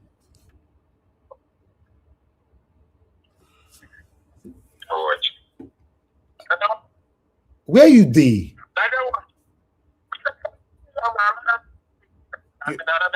No, your network is bad, sir. Very bad. I have to cut it this time, please. You are messing up the broadcast. Let me pick another call. Madam Memi is calling in. Madam Memi, thank you very much, ma. Madam Memi, are you there? Oh, damn it. Sorry, guys. Madam Memi.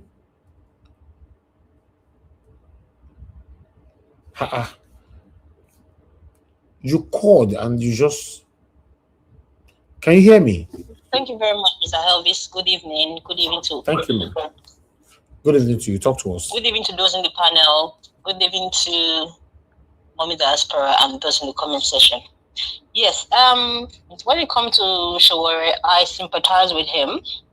But unfortunately, the guy is just somebody that I don't even know if he's a distraction. The reason why, according to Mr. Jonathan, where are his base? For example, me, I'm just an ordinary person here. I would say I'm a bit popular among my friends. If I want to go into politics, it starts from my village, it starts from my mom's or my dad's village. So right now, you want to be a president. What have you done for your community? What fight have you done to make sure that your local government, they are doing very well? That is where you get your base from. So you can't just be a president without trying to do some basic things within your community. So this is where my problem is with Shawore, because I really don't understand the guy. Possibly what he's doing now, they're dragging him, they're using him as a scapegoat for Nigerians to see that this is what we would do to you, because he was reading from a phone. The guy is just... Anyway, let me leave Shawore now. This UK problem, unfortunately, this UK, they are wicked people. The reason why I'm saying this is because they colonized us. When it comes to politics, our so-called politicians will go to Chatham House to do what I don't know what they are going there to do. We have been facing insecurity for past years now. Now it's become a regular basis. The UK government, none of them have actually brought out anything to say, what these same people, if there's election tomorrow, our useless politicians will go to UK to go and do what?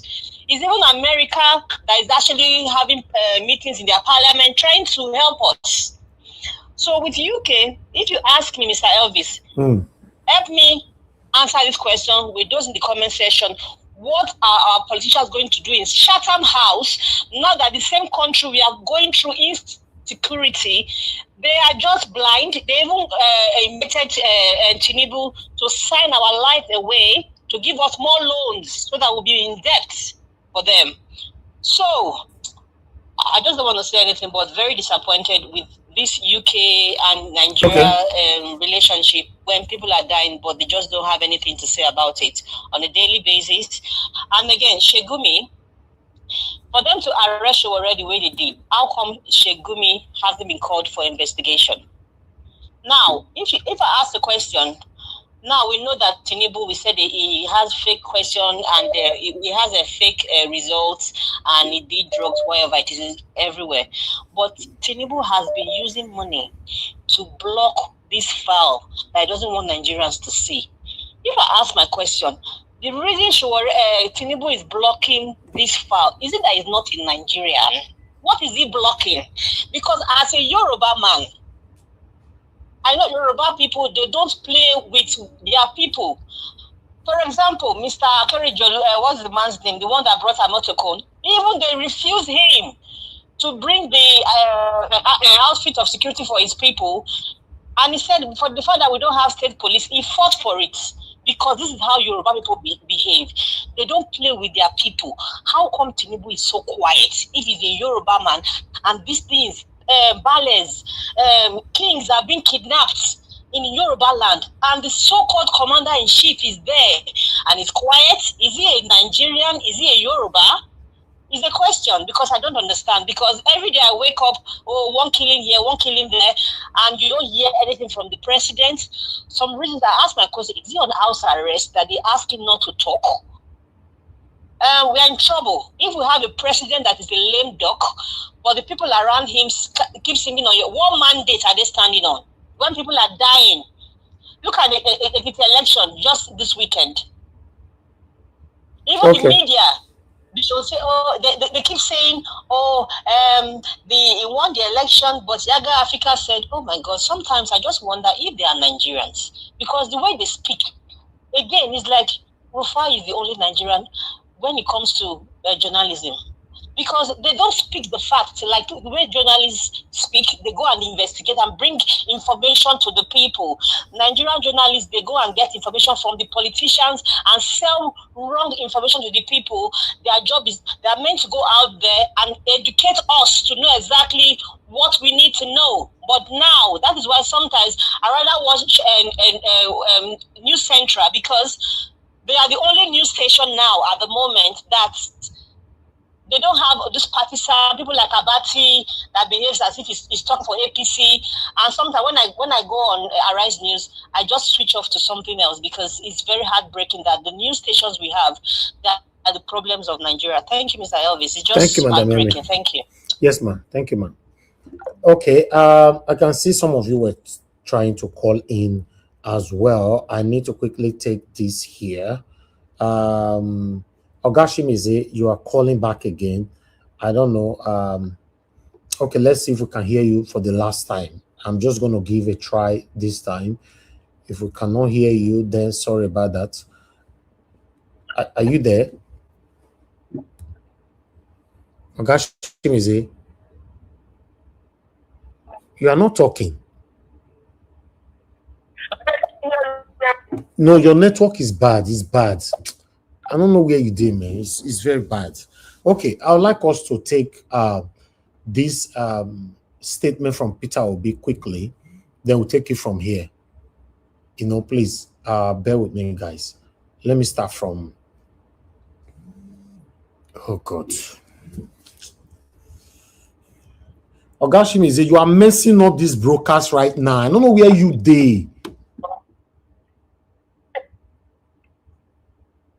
We can't hear you. No.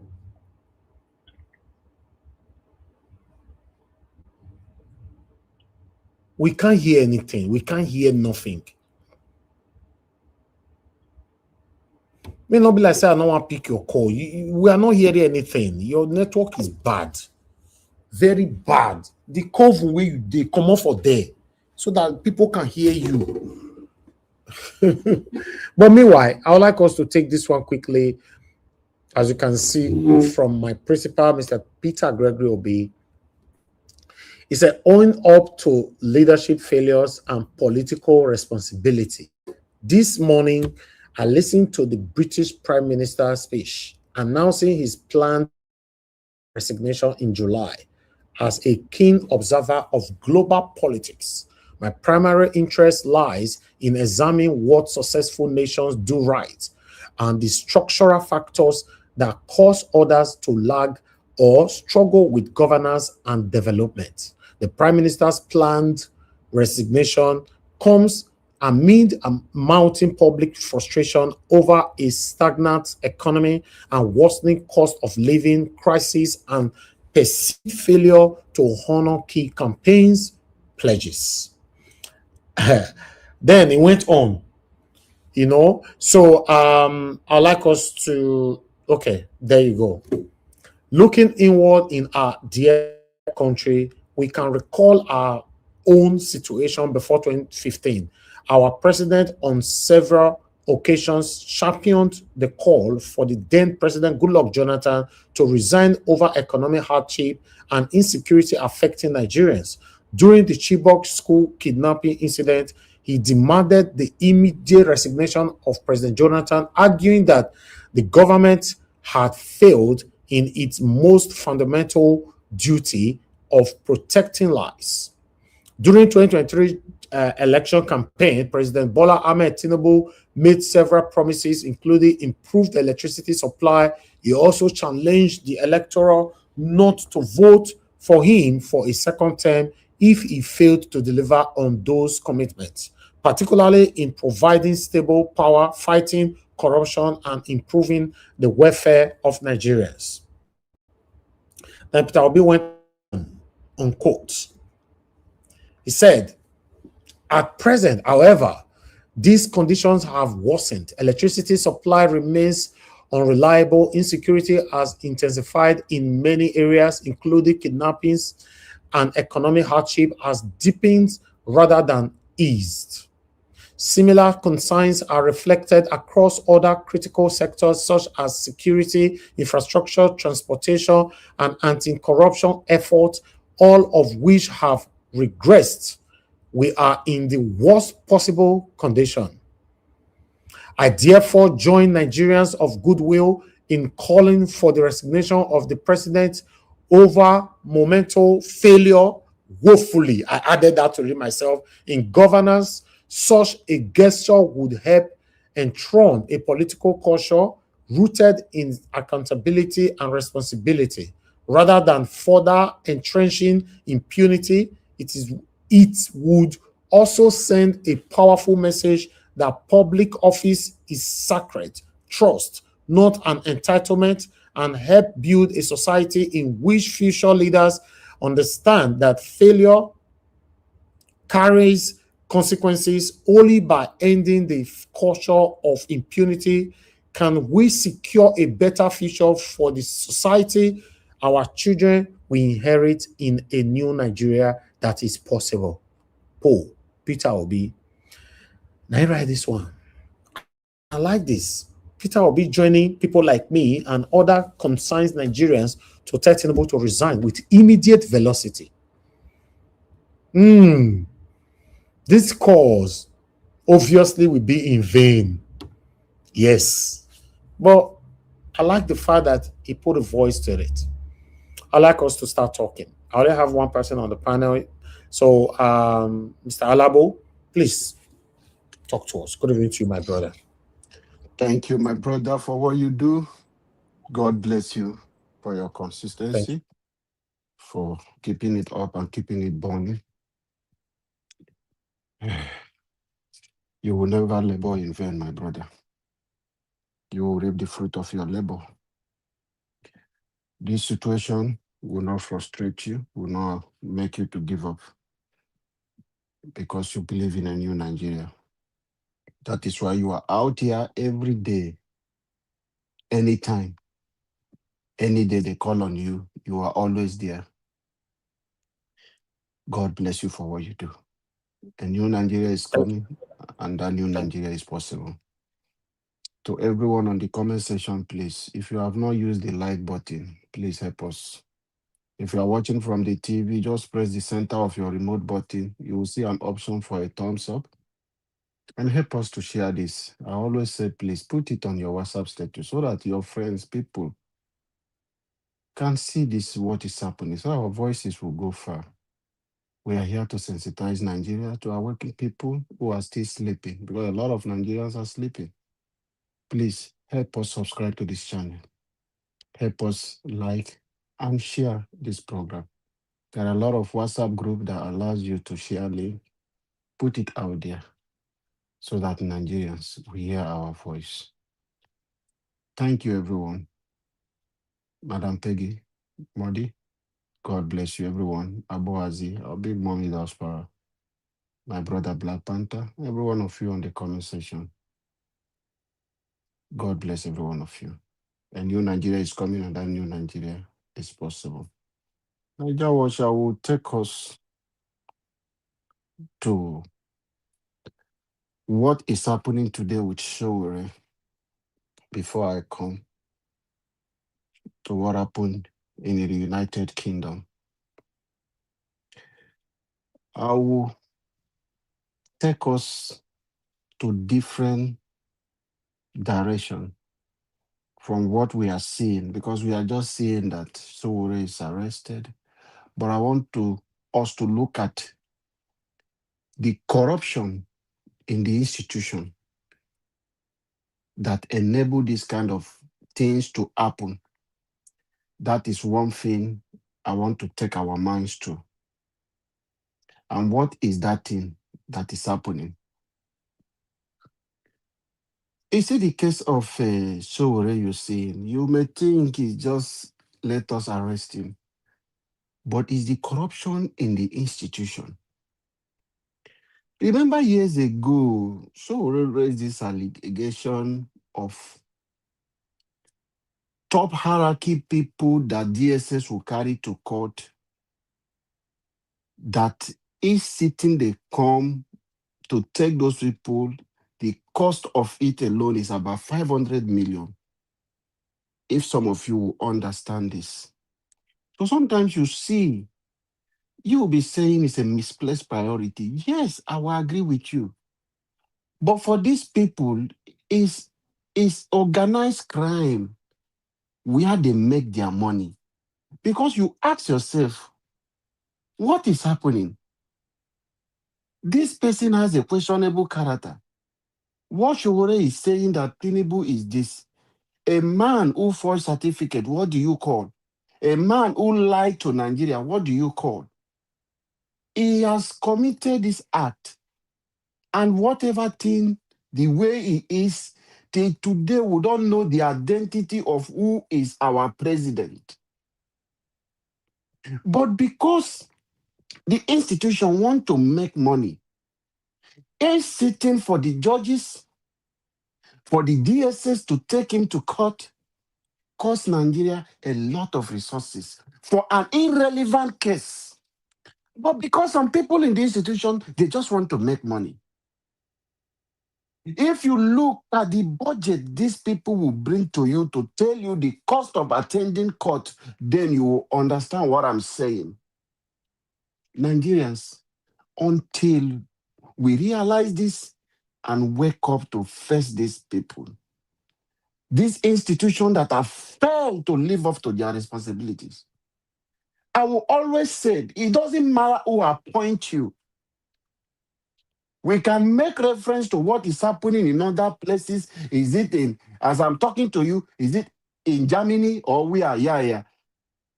Somebody who is in charge of the electoral system is a member of a political party, but they do what is right.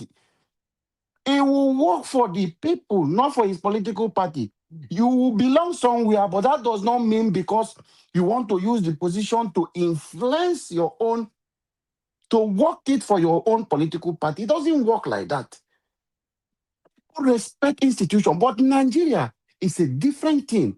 You will see institution that is supposed to be doing things in a right way. They will put themselves working for one man. Mr. President, they gave all the power to, and all politicians who are powerful, not minding the oath, the agreement they sign, their contract agreement which they sign, what the terms and conditions said in the contract. Not for you to be loyal to Tinubu, neither Nyesumwike, but our institution have failed. Because everybody want to cash out. Everybody want to cash out. Now look at what is happening. They have caused division. Some people are seeing Showore as a distraction. That is what the government wants you to see. The government wants you to see Showore as a distraction. That is it. So they will cause that confusion. You people will be arguing, saying this, but injury for one should be injury for all. Today is Showore, tomorrow it might be Peter Obi. So that division will continue to be there if we don't stand.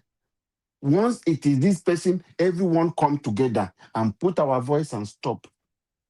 Election happened in Ekiti. Do you know the evil that happened in that election? Do you know the atrocity that INEC, the manipulation that INEC did in that election? Today, the government want to shut it down. They have brought us another case.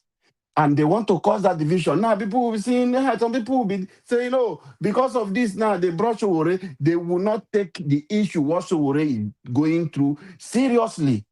Because people will see it, oh, it's a distraction. They don't want us to talk about the election of Ekiti State, the manipulation, the test running for the 2027 election. This is what the government is doing. The earlier Nigeria realized this, and for us to unite, we can fight these two together, not being distracted. If they bring him now, they arrested him in unlawful way, Nigerians, we can stand by him. Put your voice out, demand for his release. Let Tinubu come and prove that he's not a criminal. Let him come and prove to Nigerians and say, oh, I am not a criminal. With everything that has happened, that Nigeria court, Supreme Court threw out during the 2023 election and the tribunal. The fact we are there, nobody know. The record, our court said that happened in US, it has nothing to do in Nigeria. A person of questionable character is our president, and nothing is wrong because it did not happen in Nigeria, it happened. Do you know what that action, a man who would do that in the US, do you know how many pain he has caused people in Nigeria? But these people, corruption has blind and blocked the brain of our judges. They only see the corruption, what is in their face, what they want to achieve, how many houses they want to get. But the fact, they will deny the people. And today, look at where we are today. Because of the wrong person they brought in power for us and force the person on Nigerians. So Nigerians are appealing to us. We have a big fish. We have a big fish. We have elephant on our head. What APC did in the Ekiti State election is a test run for the 2027 election. And many of you, I heard my brother Peter saying, Nigerians, don't worry, they can't do it in 2027. It's lie. If we don't stop them now, when it happened in 2027, this is what will happen again. A lot of things will fool social media. You will be distracted. They will swear him in again. My brother, But we must if we stop. continue, Mr. Alabo, if we continue the way we are just going now, it will happen in 2027. It will happen. That is what I'm saying, my brother. If we don't fix the problem now, Mr. Elvis, if we don't fix it now, APC are testing. I saw this running when it happened, state of emergency happened in my state. They test run and see the reaction of people. People did not do. They overrun it. And it's become a culture now. The man say, oh, I'm a powerful man. You don't know when somebody do something and people did not stand up to it. You gave them more feather to fly. They feel, oh, I'm powerful. I have conquered. That is a system they are designing. They have infiltrated INEC. They have taken over the INEC. They have taken over the system. Mr. Evans, you can remember years I was telling you that these people have already employed their people into INEC to do this dirty work for them already. They have put their people in the INEC. From the INEC staff, let us not talk of the ad hoc staff. From the INEC, the core people who are working for the INEC, all of them, they are either recommended by one politician. And when you want to talk about the ad hoc staff, a lot of them who have been to in Ekiti State, they said there is a ward chairman of one political party was a returning officer. Political parties nominate people who do the IDOG, who will do the returning officer. They nominate. It is not by merit. It is a political party in power that nominates everyone that comes there to conduct your election. Go and check. Go and check. If they don't want you to know, they can remove that person to another local government. But it's them that design and put them there to come and do this election. So a lot of things are there for us to fix this problem. If we don't tackle this problem today, 2027 election will come and go. And the same thing people will come out and shout one day, they will throw in another issue. Or they will arrest one person that is inciting the public. Your attention will be diverted. Or they will find one celebrity wanting to bring confusion of marriage and this thing, divorce. Everywhere will burst. You people will be fighting on Twitter. They will swear in again. You people will be hoping they will not swear in. Military will take over. It's the same thing we are here today. The same thing you will say 2023. And don't worry, military, there is a miracle that want to happen. Where are we today? It's running to finish its 4 years. Nigerians, you people are living in darkness. You people are living in a dreamland. It is high time you wake up. Wake up from that dream. Wake up from that dreamland. That dreamland, all of you are. We must wake up and see the problem and face it. Not being divided. Whatever thing that may be your belief, so is a distraction. But in way he's been arrested, is this the right way? Is it lawful? Whether you say he's planning it with Tinubu, you must speak and let us condemn. Whether you think he's planning, let us condemn what is evil. Even Tinubu, you think is planning with him, will see that Nigeria are fighting for him. He will know that this thing will affect my government. He will listen. You have fought a big, and they will know that when they want to take another person you think is the one for the Nigeria people, they will be scared to do the next one. But when we continue to say, okay, his plan is a distraction. The same way they handle him and go, the next person they will pick, you people will say it's a distraction. And once they are going away with like that, same way all of you, they will put fear in you, because when you see that they succeed with Showore, they succeed with very dark man, they succeed with other people, who are you again that will speak? Then they will shut you people and carry out the activity they want to do. When this evil starts, every one of us must speak in one voice. Keep your perception, whatever thing you believe, how you feel, but injury to one to be injury to everyone. So that when you will come to other person, you will not be divided. The unity is the only thing we can keep this criminals out of power. A lot of evil happen in Ekiti State. Nigeria, let us not be distracted. Let us call out whatever thing that is wrong, that is going wrong today, that whatever way they carry Chowore, let us call them out to bring him back. And keep talking about what happened in Ekiti State, how they rigged the election. The manipulation, the new abracadabra they started today in Ekiti State. That is a strategy. The other one now that they used to do, they managed to do in Imo State, they will do, they don't care about the PVC. They will give you where people have a accredited people will be 1,000, then they will tell you 2,000 people vote. They have moved over that one now. They have started another strategy now. We have the paper that is not accept for people to do. They are falling back to that pattern now that we have left. We have left under Jega. We have left that process under Jega. APC have to introduce it, and they use it in Ekiti. So come 2027 election, they will come in the side of you when you have your stronghold, and they will bring this strategy for you. You will think it's a good thing for you. You will say let your people do, but they will take you to court and throw away that your vote. On their own side, where they have their stronghold, APC will go with it. They will do normal election, but on your own side, they will manipulate the process. That side, beavers will not work. A lot of things will happen. You will happy, say, okay, let me print with paper. And you do everything. At the end, you will go to court and you will lose.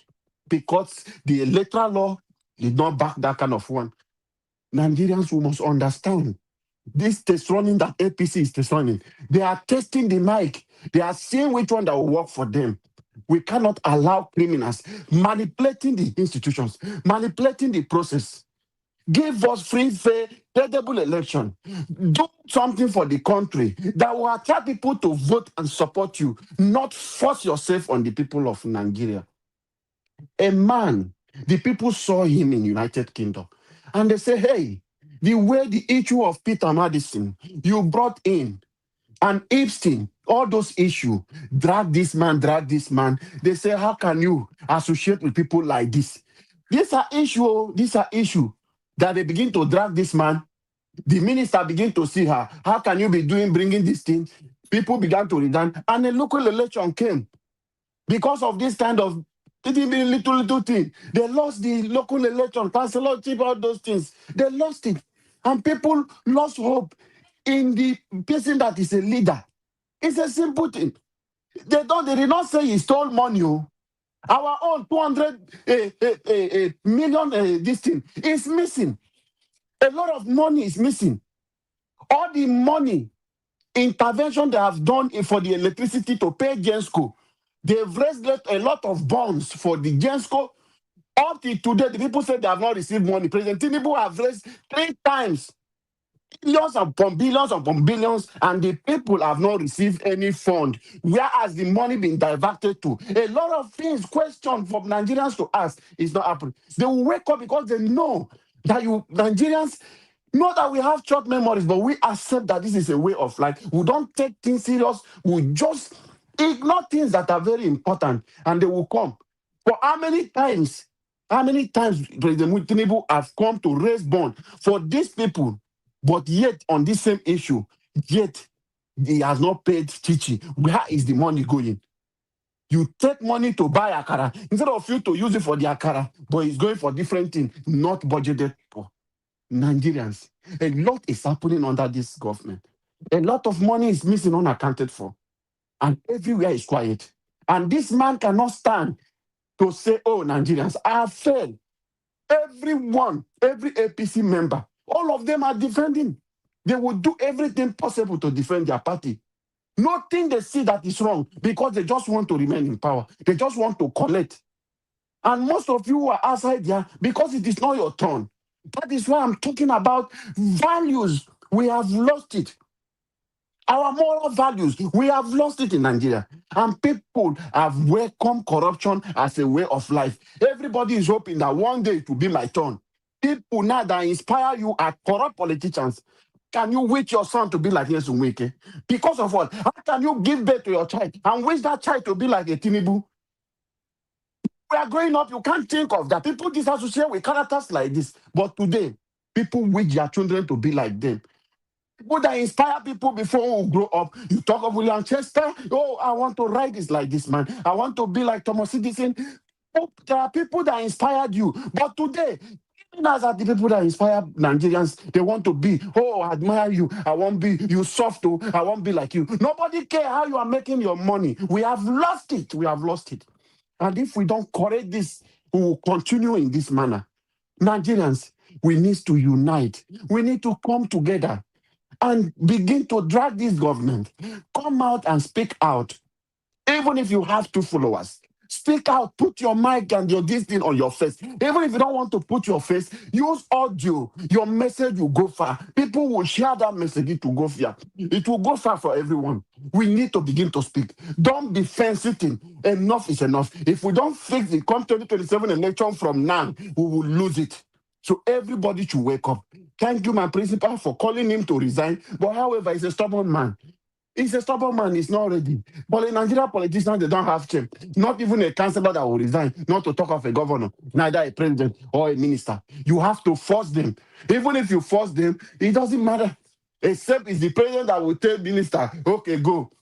They will sack. Then they will come to say they resign. If they don't have that kind of attitude, they just believe it's opponent that is trying to spoil their name, not that they did what happened. That is how Nigerians operate. They believe it's opposition or opponent. Someone want to take that their position that is spoiling their name. They don't admit to say, I have failed in this area. We are in a big mess. And we must unite in order for us to fix this problem. If not, we will continue in this manner day in, day night. Niger Watch, I will come back to you. This my little baby. Let me just attend to her. Thank you, sir, for giving me the opportunity. And God bless you. Thank you, my brother, Mr. Alabo. That's a wonderful submission and expression. Yes, but unfortunately, it's not about he's a stubborn man. He will not listen to resignation. Nobody does it. None of them will do it in Nigeria. None of our leaders will do that. So it's not part of the political culture that, yes, if you are not doing well, if you are failing, you have to resign. It's not. So we need a leader that will come into power, that will reawaken these kind of things, that, yes, it's supposed to be in existence, where politicians will now build mindsets, where politicians will now be embracing it. But for now, no, it's over their dead body. They will never resign. Yeah. Thank you very much, my people. I appreciate you all. Thank you very much. Please press on the like button to share. Oga Chris, thank you, sir. Good evening to you. Please talk to us. Yeah, Mr. Nanjaro, good evening. Double sir. I really need to commend you because you are out again, and despite all the challenges we are facing in the country, from insecurity to power outages to the general frustration to satanic judgments to everything. Excuse me, but you are not discouraged. But every day you keep coming out just to keep putting your voice out there to bring that change that we are all looking for. And I just hope if all Nigerians, or let's say a vast majority of Nigerians, if we can all have this same mindset, I'm sure the country could have changed by now or could be in the proper direction. Well, ladies and gentlemen, boys and girls, before that, I think it's only proper to say good evening to all of you that are listening to us from all over the world. All of you, not one left out. People in the comment section, people that have called in, people that are listening to us via their mobile phone, in their home, or your car, wherever you are. I want to say thank you for making up a date with us today again. And please don't forget to use the like button, the share button, and the $sign, please. In so doing, you are trying to put your voices out. You are trying to be part of the protest. Like today, the judgment on Omoyele Sowore, everybody cannot be there.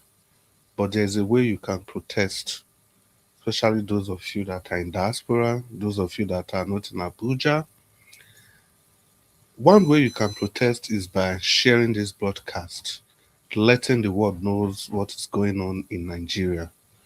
So may the good Lord continue to bless you as you do that. And special greetings to Mommy Diaspora. Mom, it's good to share this broadcast with you today. It's good to be with you on this Monday broadcast, and thank you so much for everything you do. May the good Lord continue to bless you, keep you, and prosper you, even as we expect our nation to be kept and prosper. So, ladies and gentlemen, now see the reason why we must never give up to ensure that we have a new Nigeria that can work for everybody. You know, the problem with Nigeria, people when it has not gotten to your turn, you think, oh, it's like an abstract thing. When people are suffering injustice, police brutality, insecurity, the effects of bad governance, through going to the hospital, nobody to treat you properly, exorbitant prices for basic goods and services. We all think that, oh, not them, I beg, when they suffer. We don't know that a day is coming. It will get to all of us. It's like a circle. It's like a circle. In fact, it's even getting to all of us. Like just that you are in a position, you are surmounting the problem. How is it getting to you? There's always somebody that's calling you, I beg, my picking nowhere, school fees here, this, that. There's something we are all doing. And together, the people in the West, they call it black tax. We are all involved in this black tax.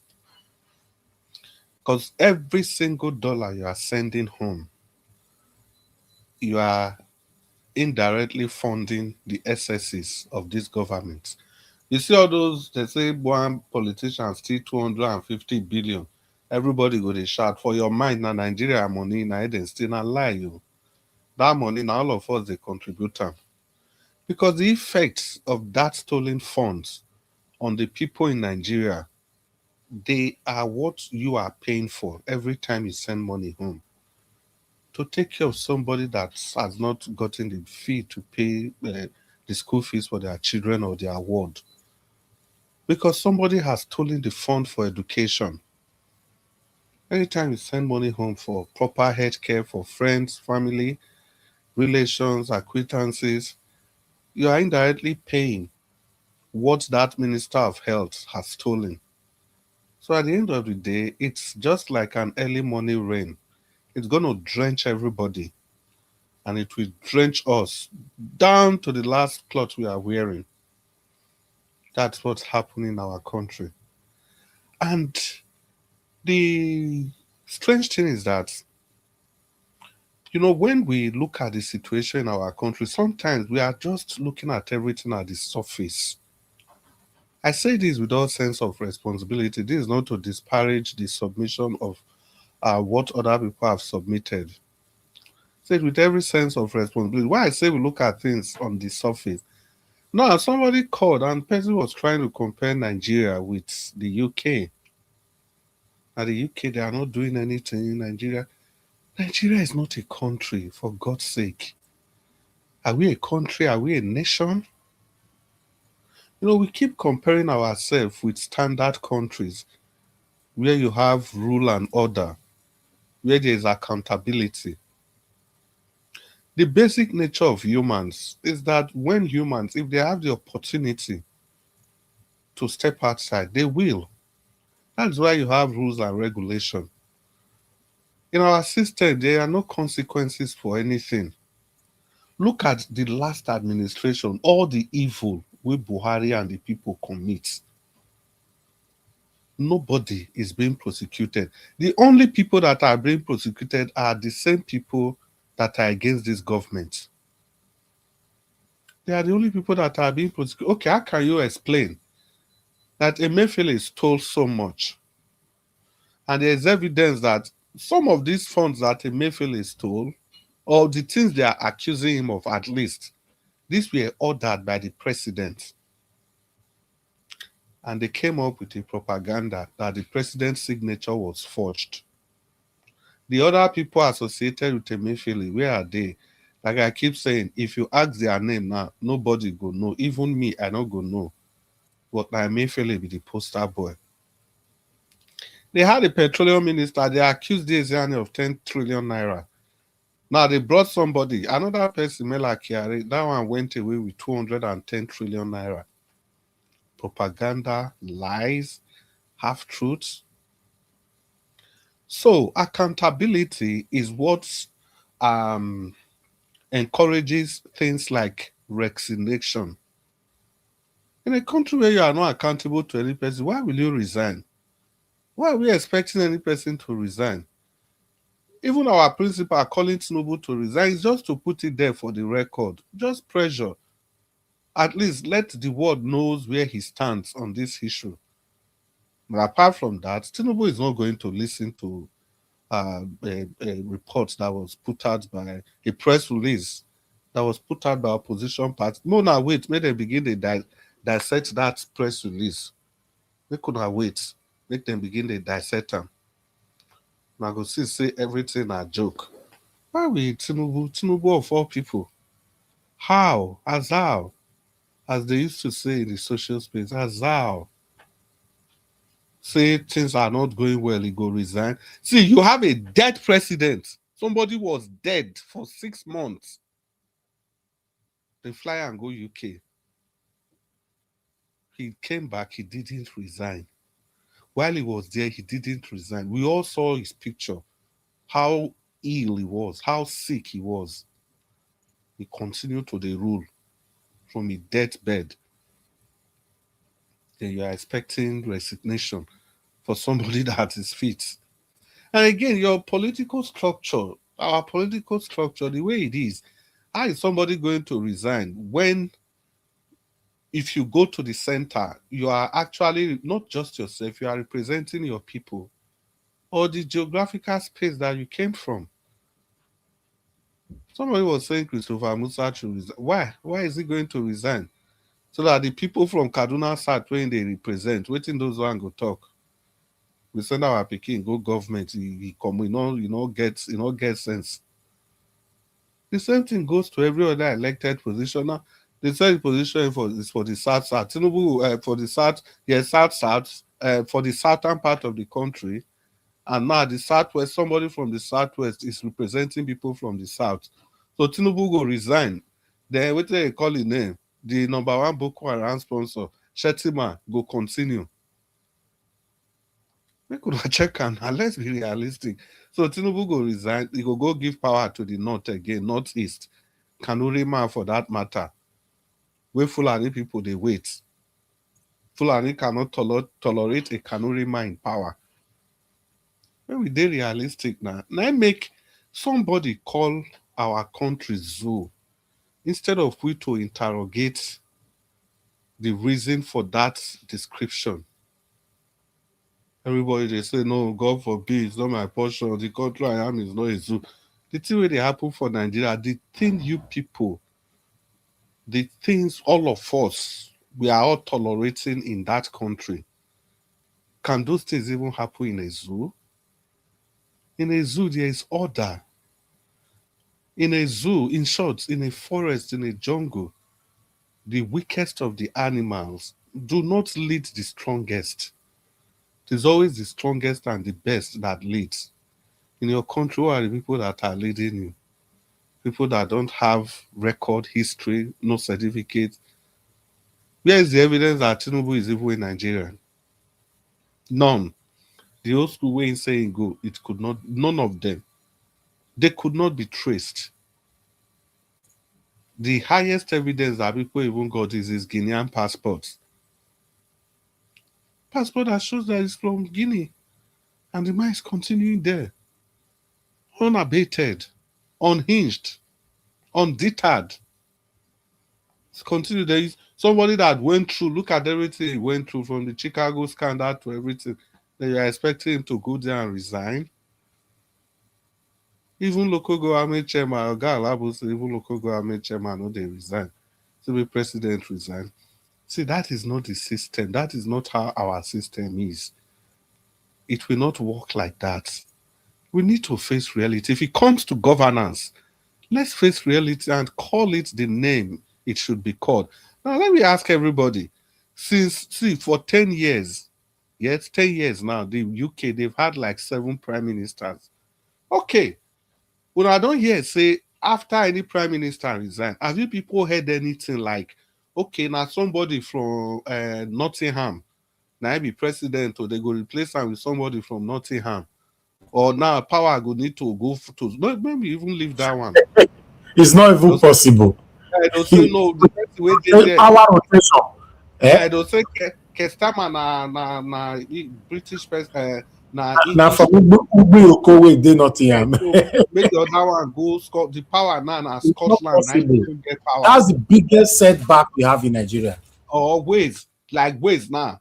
like, no, people don't even remember that Waze is part of this whole UK thing. They'll say, I'm not sure whether somebody from Waze don't ever be prime minister. Even Scotland, as Odunga as Scotland. Have you ever heard any time UK is doing election, don't say the way it will be now, no, this is injustice. It's time from somebody from Waze to be prime minister. How can you compare your country with a system like that? A country. And they are saying that these people are the one that colonize us. Yes. If they are the one that colonize us, why are we behaving backwards? I'm even coming to that because somebody called. I'm just coming gradually. So somebody called, and I completely understand the part the person is coming from. So the UK system, you don't go here. See, in Ireland, somebody that came to this country, 21, one lady, Chigbo, she just came 21 years ago. She won local government, local government, like the equivalent of governor. She won that position. She came, not be here, then born her. She waka come this country, come hustle. After 21 years, he become governor. Then the system is working for these people. Then they go about. They do anyhow. They blame who we're not supposed to blame. Whereas you live in a country. For example, see when Rod Viver, when he was contesting as governor of Lagos State, what did they use in campaigning against him? Because Imamana Igbo. His father is Yoruba, not even the other way around. But the people from the southwest, they say, a foreigner. The presidential spokesman on Nanuga was warning the Igbo people that it should be the last time they will ever intervene in the politics of the Yorubas. Politics of Nigeria, now we they talk. So that UK one are they talk. So see, the whole of those Birmingham and Co. Now Muslim people, they win this thing there. Now they win council seats, they clear everything for those areas. The prime this thing for London, the mayor of London, they call that man again. The father came to the UK and was driving bus, first generation. The guy don't be, you know what that thing be like FCT minister. Whereas in Nigeria, even when Wike was made the FCT minister, Fulani is rejected. They say that position is supposed to be for people in the north. And before the time of Wike, not only then. So you compare your country with a country like that? I think we just have to be realistic, completely realistic on what we have in our hand. Now, talking about that UK picture, say why our people will go Chatham House, go the debate before they become. So because of that, you are blaming the UK for not doing anything about your insecurity. Have you asked yourself, now, so if India, if they want to do their own presidential election, their president will go Chatham House. Not be as UK colonize us, not be so they colonize India. Now, so Malaysia they do them. Let's even leave all those ones. What about people in Zimbabwe? People in Ghana? All the other English-speaking countries that they colonize. Now, so they go Chatham House. So sincerely, you want to blame the UK for that? It's strange and it is mind-boggling. How you expect when UK can help you fight your see in every country now the direction where you face so now they go follow you face. When Tinubu went to the UK, he go there that last visit, with that last state visit. You know he was giving a loan. Everybody knew he was giving a loan. The whole of that loan where they give Tinubu, where they take do this and Papa war forever, and iron steel. Tinubu gave the whole money to one person, Shagori. Only one person. He gave that money to Shaguri. Now, the how can I even put it now?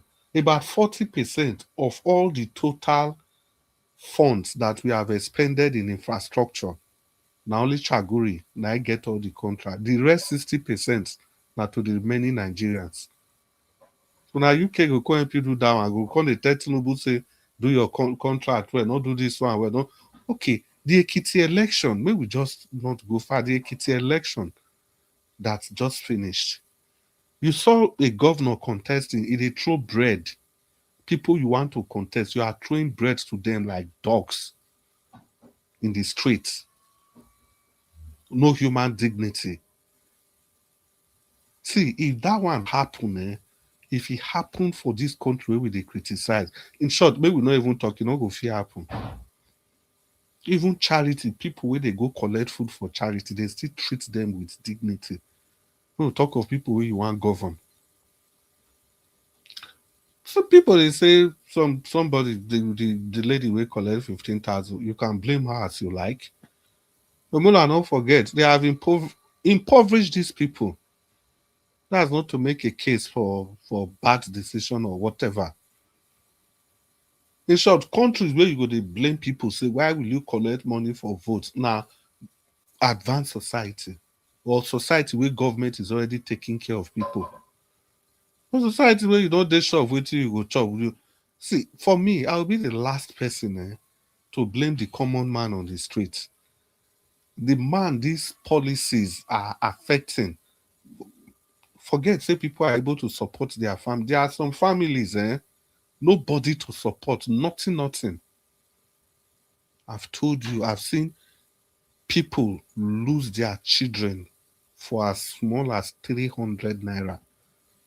I've seen it before, not once, not twice, not isolated events, almost a daily occurrence in that Nigeria. So, you see the Ekiti election. The reason I'm bringing this Ekiti election, I want to use it to draw a nexus with the Sowore case. You see the Ekiti election and the Sowore case, there's nothing different.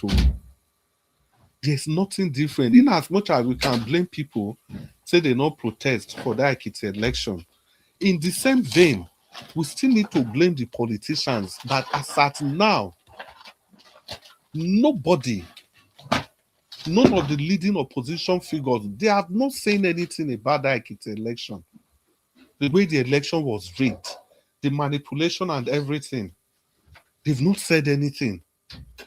It's not still different from this Showore's case. You know, that's the way it usually goes. They are perfecting their system. The politicians are waiting for the big election in 2027. This Ekiti election, the opposition parties, they should be on the streets. This one are just one election. It's an opportunity for the opposition party to stop the APC from rigging. At least not just Ekiti state. I think they do it own. The NDC, they do their own. Instead of the NDC to focus on building a strong base, what they are more interested in is in focusing on securing their party. So the Ekiti state case is not different from the Sowore case. If you they blame people say they don't go protest, also the same thing goes to the politicians, the big people that are supposed to. Okay, see now, what will you expect from the? Okay, let's just look at it. The reason I say it, I find it difficult to blame the common man because that person where they display 15,000. I see one comment for our WhatsApp group say, "I don't come kidnap them now." They feel kidnap and they feel not even kidnap them. Now let me ask you a question: the people that didn't collect that money, that did the right thing, who come they there to protect their votes? Who come they there to protect them? Nobody. The opposition figures are not there. Nobody there to say, no, this is wrong. It is when people keep doing it and doing what is proper and there's results, then they are encouraged. See, people in general need leadership. No matter how we talk them, people need leadership. And people in general, they know what's right. They just need somebody to queue behind. And that brings me to the Sowore part. Because the Ekiti now are not different from Sowore. For the Sowore, now the people, we expect many people hit the street. You see that same lady we still call, we talk about the UK, the woman I finished criticizing. I'll support her for her stance on the Sowore case. She spoke very well. Where is the base of Sowore? See, now SUG president we talk about now. Student Union government president. Now we talk about. Since all this while, why have you not been able to form a base or a connection with the student base so that you build your own base or you have people. All this election, because it's kind of strange for me. I'm not talking about the judgments. Now I'm coming to the judgments. Every time I try to convince myself that Showore knows what he's doing, that he's actually fighting for the nation. Every time I want to convince myself, why did I say that? That I'm trying to convince myself.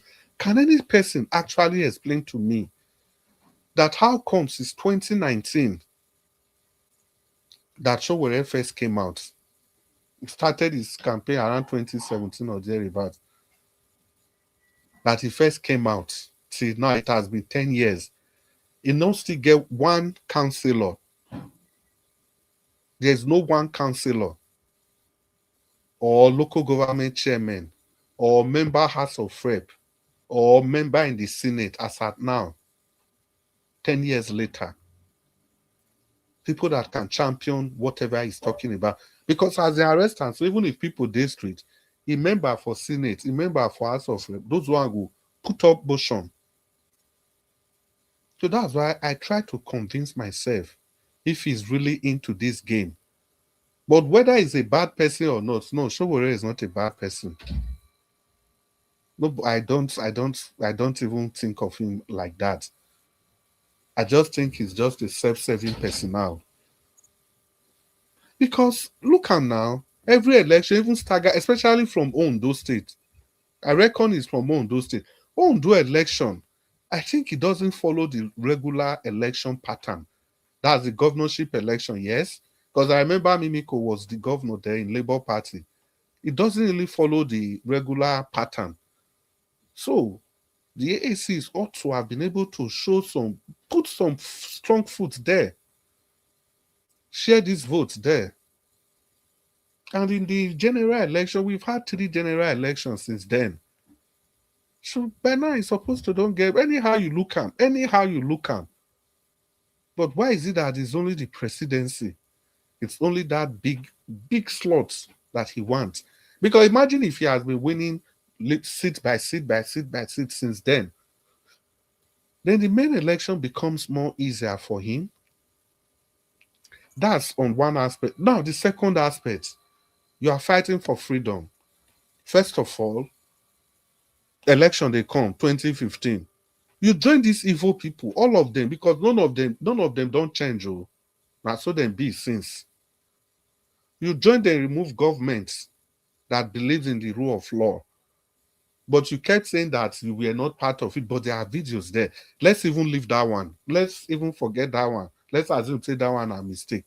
Now, can any person explain to me, in all sincerity, everything Showore keeps saying about our principal, Peter Obi, calling Peter Obi a fraud? Can any person explain to me if that makes sense? Now, if I say a fraud, it's not maybe he was having an interview and the person go misinterpret what he talk. No. Every single opportunity. The same thing the other opposition people do. Anytime they have an opportunity to have the microphone in their hands, what do they say? It's always about Peter Obi. And Showore is not also different. Every single opportunity. Even the way they call Peter Obi fraud, he passed the way Atiku. Let's even leave Atiku because I can't remember Atiku even calling His Excellency fraud at any time. The kind of things he says about Peter Obi, that is a fraud, is this, is that, is that, is that, is that. He's not serious. He's part of the people that spoiled the country. He didn't build any school in Anambra. The criticism, just like the way Reno Mokri and co, the way they criticize His Excellency Peter Obi. Now listen, this is not a praise for Peter Obi. What I'm saying is that you have the option. We are having the option of somebody that will obey the rule of law if he becomes the president. Because I'm 100% sure if Peter Obi was to be the president, nobody would take him through this charade. Even Jonathan barely behaves like this. You know, this somebody is somebody that's going to obey the rule of law. But you group him with every other person. No exception made for him. Even the worst of Peter Obi's critics, even then Daniel Boale and co, then still they give him. They then still talk, don't still give him. Even Dele Momodu, they go still give Peter Obi his flowers. They will give him his flowers, even with the criticism. Dino, as bad as Dino, not even bad. Why will I even say Dino bad? The way Dino be, as how will I say now? As ubiquitous, yes, that's the word I was looking for. As ubiquitous as Dino is, Dino made it openly that Peter Obi is an excellent man. He will make a good president, but his time has not come. He has to wait. That was his own. That's to tell you that he understands that Peter Obi is the man to beat. But because Dino was campaigning for Atiku then, that was why I made those statements. See, the point in this is that if somebody that cannot see anything good in His Excellency Peter Obi, if I say good, then I'm talking about not even being a good man now. You cannot see anything like capacity in him.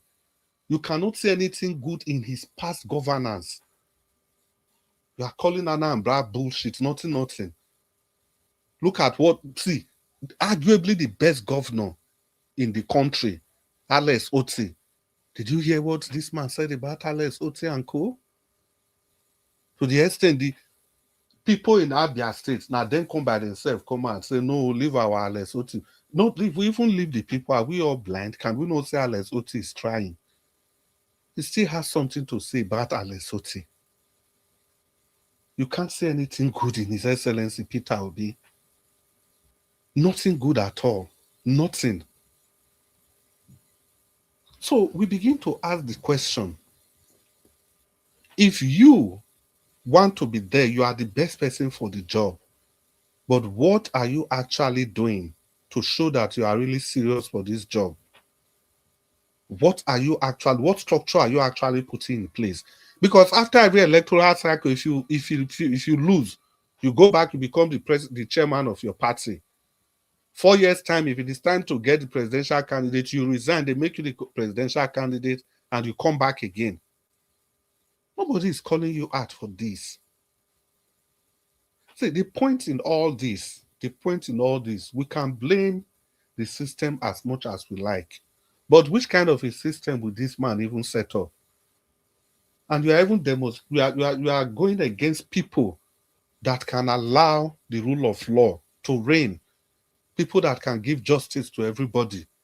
Everybody see the humility of, to the extent, as humble as Peter Obi is, one of his biggest critics, Daddy Freeze, after they met at Obi of Onitsha's birthday, you know, did Daddy Freeze talk? Say Peter Obi is the most humble man. In short, Daddy Freeze now said that everything he's saying against Peter Obi is not because of Peter Obi, it's because of his supporters. Daddy Freeze. Oh. And let me quickly respond to the Obi of Onitsha birthday. I should just throw that one in because we were talking about it yesterday and 2 days ago. I didn't remember to say that. See, some people said, why should he go and celebrate his birthday in Lagos? But for me, I think it is strategic. It is strategic because in the whole of the Southeast, the Obi of Onitsha is like the Oba in the whole of the Southeast. Because if you live on Anambra State, in the Southeast, they don't really have centralized traditional rulers like that. But remember the kind of things that has been happening to the Igbos in Lagos. So I'm very sure this man must have thought of, okay, let me take my presence to Lagos. And you saw him sitting down all through with Shawo during this. So some of all these things, they are strategic, they are political. Cannot tell me a man as refined as that, with all his experience in oil and gas, with all his exposure, you tell me that he is not aware that he should do his birthday in his domain. It must be for some strategic reasons. So that's just that. Now back to the question, what we are discussing. Still on Showore. Now you picked on another activist, VDM. On what basis? That is why, when this issue with VDM and Showore came, people were divided. Even here on this platform, a lot of people, they've thrown as passion, casted as passion on VDM. And the reason for that, remember in Turkey, when VDM and this other guy, I think it was Tunde Ednut. Tunde Ednut, or I can't remember one of them. That one said Obi for life. Yes, it's Tunde Ednut. Yeah, that one said Peter, vote Peter Obi. And VDM said, no, my hand not there. And a lot of people came out and say, he didn't say my hand not there, as in that one are for you. As in, Chris, we need to round up the show in 15 minutes, please. Okay. So 15 minutes. Now there the talk. Mr. Alabo, 1 minute. Now there the talk constant. Now the talking about base, that same lady that called from the UK is Madam Nenny. So she made a very strong statement. Where is your base?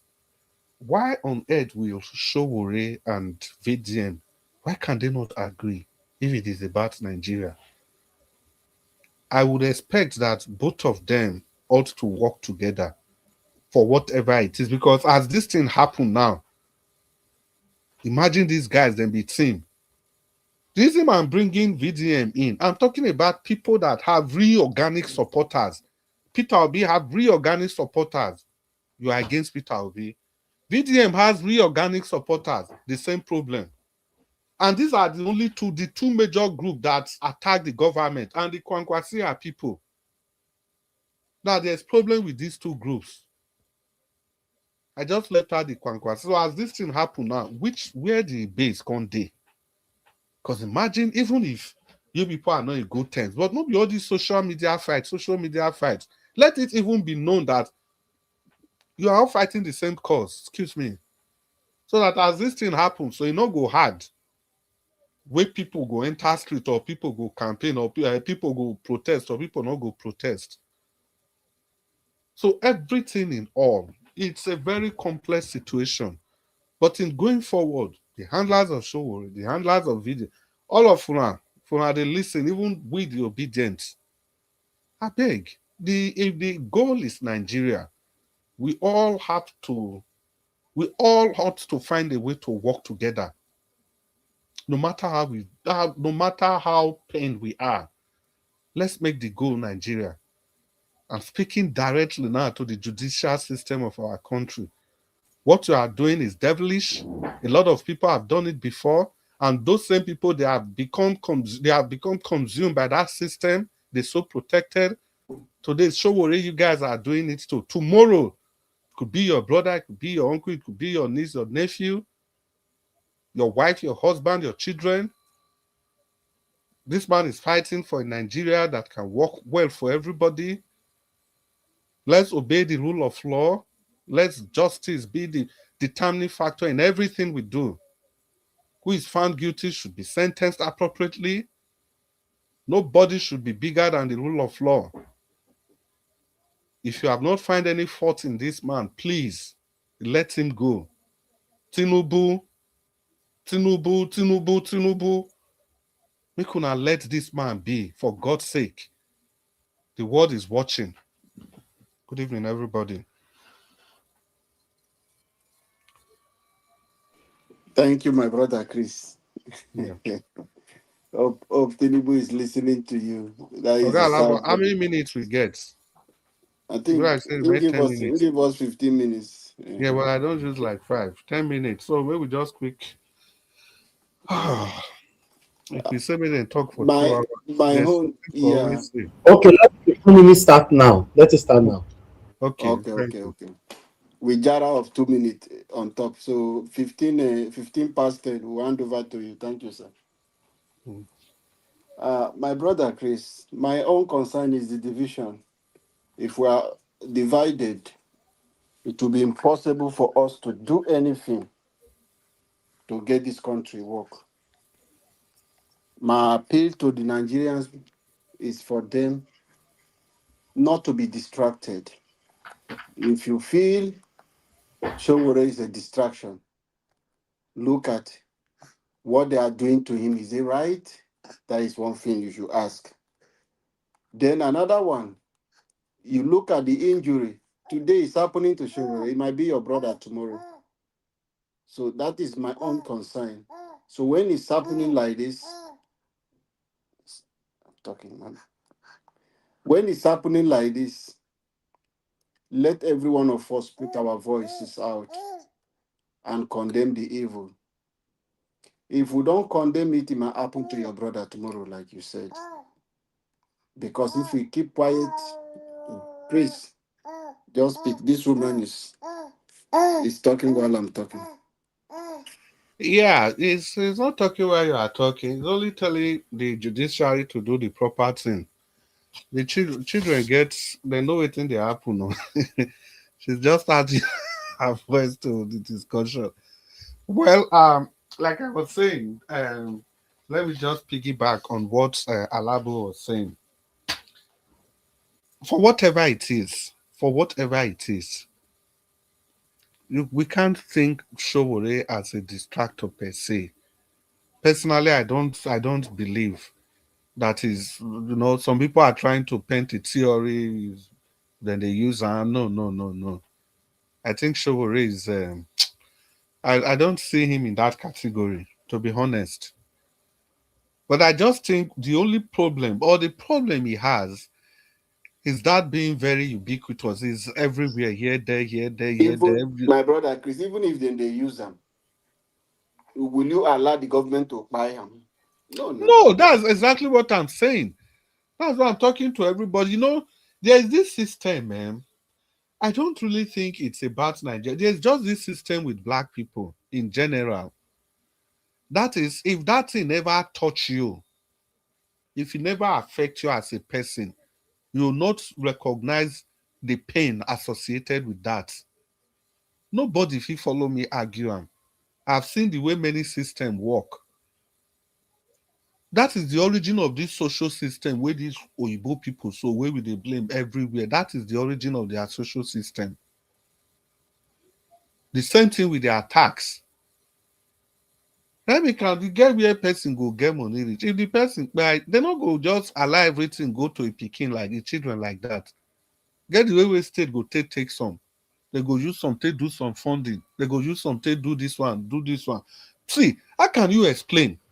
President not well. Of course, that's not his fault. He was taken abroad to go and be treated. Till today, no man know what they treat that man for. President of a country. Now he come back, he didn't even do anything at all. So that any person out of the 220 million people and still counting, when they be president over, he not even do anything at all. Nobody say the money, no, the funds are there. He didn't do anything to say, okay, and these people that I'm ruling over, they give for whatever it is. No matter how bad that election was in 2015, people actually voted for Buhari in large number. But for me, whether he win or he not win, it's still at best conjectural. That's for me. Okay, you don't even say, okay, out of those 15 million people or those 12 million people that have been voting for you, they are very poor, they are downtrodden, you sick, say that sickness, any person can be ill. You come back, build any hospital to just take care of that illness, because you able people where they blame now, so they do them. That is how they set up their own foundation. That's how they set up their own foundation. Waiting people don't suffer. You see somebody survive cancer, then go begin to do cancer awareness. People go one buy like this, the whole money where they get, then go donate them to charity that's doing research for cancer. But president, what we are even saying now is that he doesn't need to use his money. You can't even use, okay, a lot of people said it was prostate cancer. Let's even assume it's prostate cancer. So you cannot build a prostate center for men, then you build another breast cancer for women with the funds of Nigeria. No, this man will not do that. After spending Nigerians' 6 months in the UK, solid 6 months. Then after everything, just last month here, yes, the wife commissioned hospital for Kano. My people, that hospital, no poor man go fit afford that hospital. No poor man go fit afford them. So these are the questions. These are the issues. This is the mindset of the average black man we talk about every time. Not until we take responsibility for our action, we have to take responsibility for the way our nation is. Look at the elections that we had. We had a pathway to becoming a prosperous nation. A clear pathway by allowing His Excellency Peter Obi, not even allowing, by allowing the votes to count. You aren't doing him a favor, but they are not going to have any of those. They have to cook up a system. We have to alter our laws just because we are against one person. And trust me, is it not still the same ethnic and tribal sentiments that we pander to whenever it is convenient? Because if not for that, you tell me, say somebody from the north, Yoruba person, come on, you win election, free and fair election like that. Let's even leave the people from the north, that Fulani enclave. Somebody from that zone go win election like that. Then you have the audacity to just manipulate the results. Don't tell me about 2019. We all knew that Atiku won that election. But at the end of the day, is it not Atiku, Buhari? Is it not Fulani? Is it not the same set of people? They are both from the northern stock. So this idea of taking blame across the Atlantic, taking blames across the Indian Ocean to distant worlds, it's not going to work. It's not going to work. It's not just about holding the government to responsibility. We have to hold ourselves to responsibility as well. Not just only the government. Because if it is about the government, can you clearly explain to me what just finished happening in Ekiti? And by now, they already congratulated the Oyebanji. The first time Ekiti, they are having a two-time governor in Ekiti, as in back-to-back. Because it has never happened before. It becomes history. And make una not forget, when I see that register in Ekiti, so I was looking at that register, over 1 million voters on Ekiti's register. And when I go see the figure where they give Tinubu for that last election, Ekiti that's supposed to be a very silent and quiet state. All of a sudden, they don't blow the number of people for that voters register because Fayose is there. Not Junior Fayose, Senior Fayose, and his brother, the junior one, Isaac, is doing a good job. And we could still go Imo State. Go and check the number of voters in Imo's register now. The number of voters. Imo State, we are not surprised if it be like Kano State. Because that's their plan. That's Tinubu's plan to mitigate against the vote. The quantum of votes that usually comes from Kano. They are all looking towards Imo, challenging everybody. When they talk and it is over 1 million people now on their voters register. And then they make sure say the percentage. Now they gave themselves 319,000. And they gave the closest person, PDP, 40,000. 40,000. When I say, the problem is this.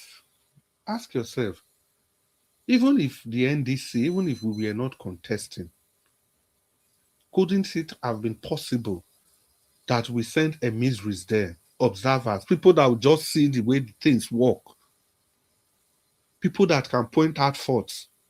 Of course, the people at the top, they will never be concerned. They will never be bothered about things like that. To the extent, do you people even know that in Ekiti, one of the accredited INEC observer, the people that INEC sent there to go and ensure that things were okay, was even somebody from Edo State, the APC chairman from Edo State. was one of the accredited people.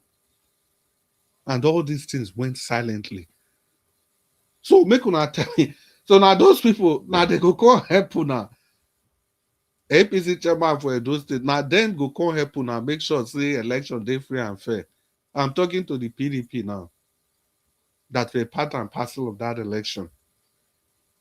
Which mechanism that the PDP put in place to ensure that the election was not, because the whole idea why we come out every day, the vast majority of the issues we discuss about is Nigeria. And the next big fish on our table is the 2027 election. That is the next big fish. All of us know. And these elections, these staggered elections, they are just precursor to the main election. And if we keep having this nonchalant attitude, waiting for the big game, we refuse to know that not be the day when they start to they play World Cup, not be that day they start time. The World Cup don't start long ago. From the very day they started playing qualifying series. It is not 2027 that will be the day we'll be expecting the election to kick off. It has already kicked off. With all these staggered elections. The next, okay, look at we just talk about Ekiti. There were senatorial elections. Now 6 elections, now they do last Saturday. APC clear almost everything. Because those are the facts, those are the statistics. Because today, whether you like it or not, one of the reasons why we should stop this kind of satanic statistics, because that's the statistics that will be available for analysis. Those are the statistics that will be available for analysis. Now, those ones on Twitter, for that Ekiti election, APC got 319,000 now. When Tinubu do elections, so and so. Those are the statistics that will be available. That is why it is very crucial those statistics are stopped. Then go stop those statistics, may it not happen. Till today, how many million votes did they say our principal, His Excellency Peter Obi gets for last election? 6 million. Is that correct? Is that correct? Of course, no. But that's what the statistics will be saying. That is what has been imprinted in the archive of the electoral umpire. Because those are the figures that we are allowed to hold sway. And as so they go, they quote and they go. Children yet unborn. Now, okay, you and I know a lot of people, many people, they never even born 1993. From 1993 to now is like 33 years. See, people then that didn't know how June 12 went, the only thing they have is to go and look at the books. Oh, Abiola won here, Tofa won here, Abiola lose here, Tofa lose here. And so it will still be 20 years later, people they never born today. If this thing comes up, discussion amongst themselves. They say, Peter Obite win the election. At 20 years' time, there will be YouTube station like this. Maybe then, not be so it go come be. Maybe then go come be what they call a telepathic discussion. As in you go to discuss everybody, no matter where you dey, go be like say everybody dey the same place. Now technology, it will happen. It can happen. Because whoever thought that voice can go across the Atlantic, when they first dream the idea of telephone, people they laugh. Even this mobile phone, when the company first said the time is coming, people will have telephone in their pocket. The whole world they laugh, they say, which kind of thing be that? But today, everybody has telephone in his or her pocket. The same thing, telepathic communication, far and above 3D. Everybody will day, you day Canada, this one day UK, this one day US, this one day Slovakia. Everybody go to talk, but we go be like, say we go round table. Yeah, we go. Okay, Chris. Oh yeah, let's round up. Thank you I just very come much. in now. I Now just 1 minute. put my baby. I just put my now baby. 1 minute, remember. Only 1 minute. Choose that 1 minute. Okay. Mr. Why they say 1 minute now? This is 13. We say 15. We go return them to Yeah, that so 15. Oga Lavo just use the 1 minute to talk. So, Mr. Anjarosh, thank you very much for your kind consideration. Okay. This program for don't So end that since we actually. oh, I still say people don't plenty today. Man, used to date relax now, beg. Yeah, No exactly. wahala, Exactly. go Thank sleep, you very no much, wahala. Mr. Anjarosh. Thank you for what you do. So, Oga Lavo, 1 minute where you greet your people. Yeah, my own is just to encourage people as you are going to bed. Please remember to carry this program with you. Share it on your WhatsApp status. Just copy the link and post it on all the group. And remember to use the like button. And remember that a house divided against itself will never stand. And remember one thing, most of you who are Christian, who believe in God, Bible told us that you can't go into a strong man's house without binding his hand first. The people you have in power today are people who are dangerous, are people who will not allow you to even pass behind their back. They suspect you in everything. So for Nigerians, for us to do, you may ask this question: how do we bind their hands? There are a lot of things, the way and manner they are putting in place. Now, let me remind you, who are these people carrying out these plans? It's youth like you and I. You work at the back end of that server. You are the one typing, arranging their speech. You do a lot of things. As Bayo Onanuga is, he has a youth who is doing those work for him, media.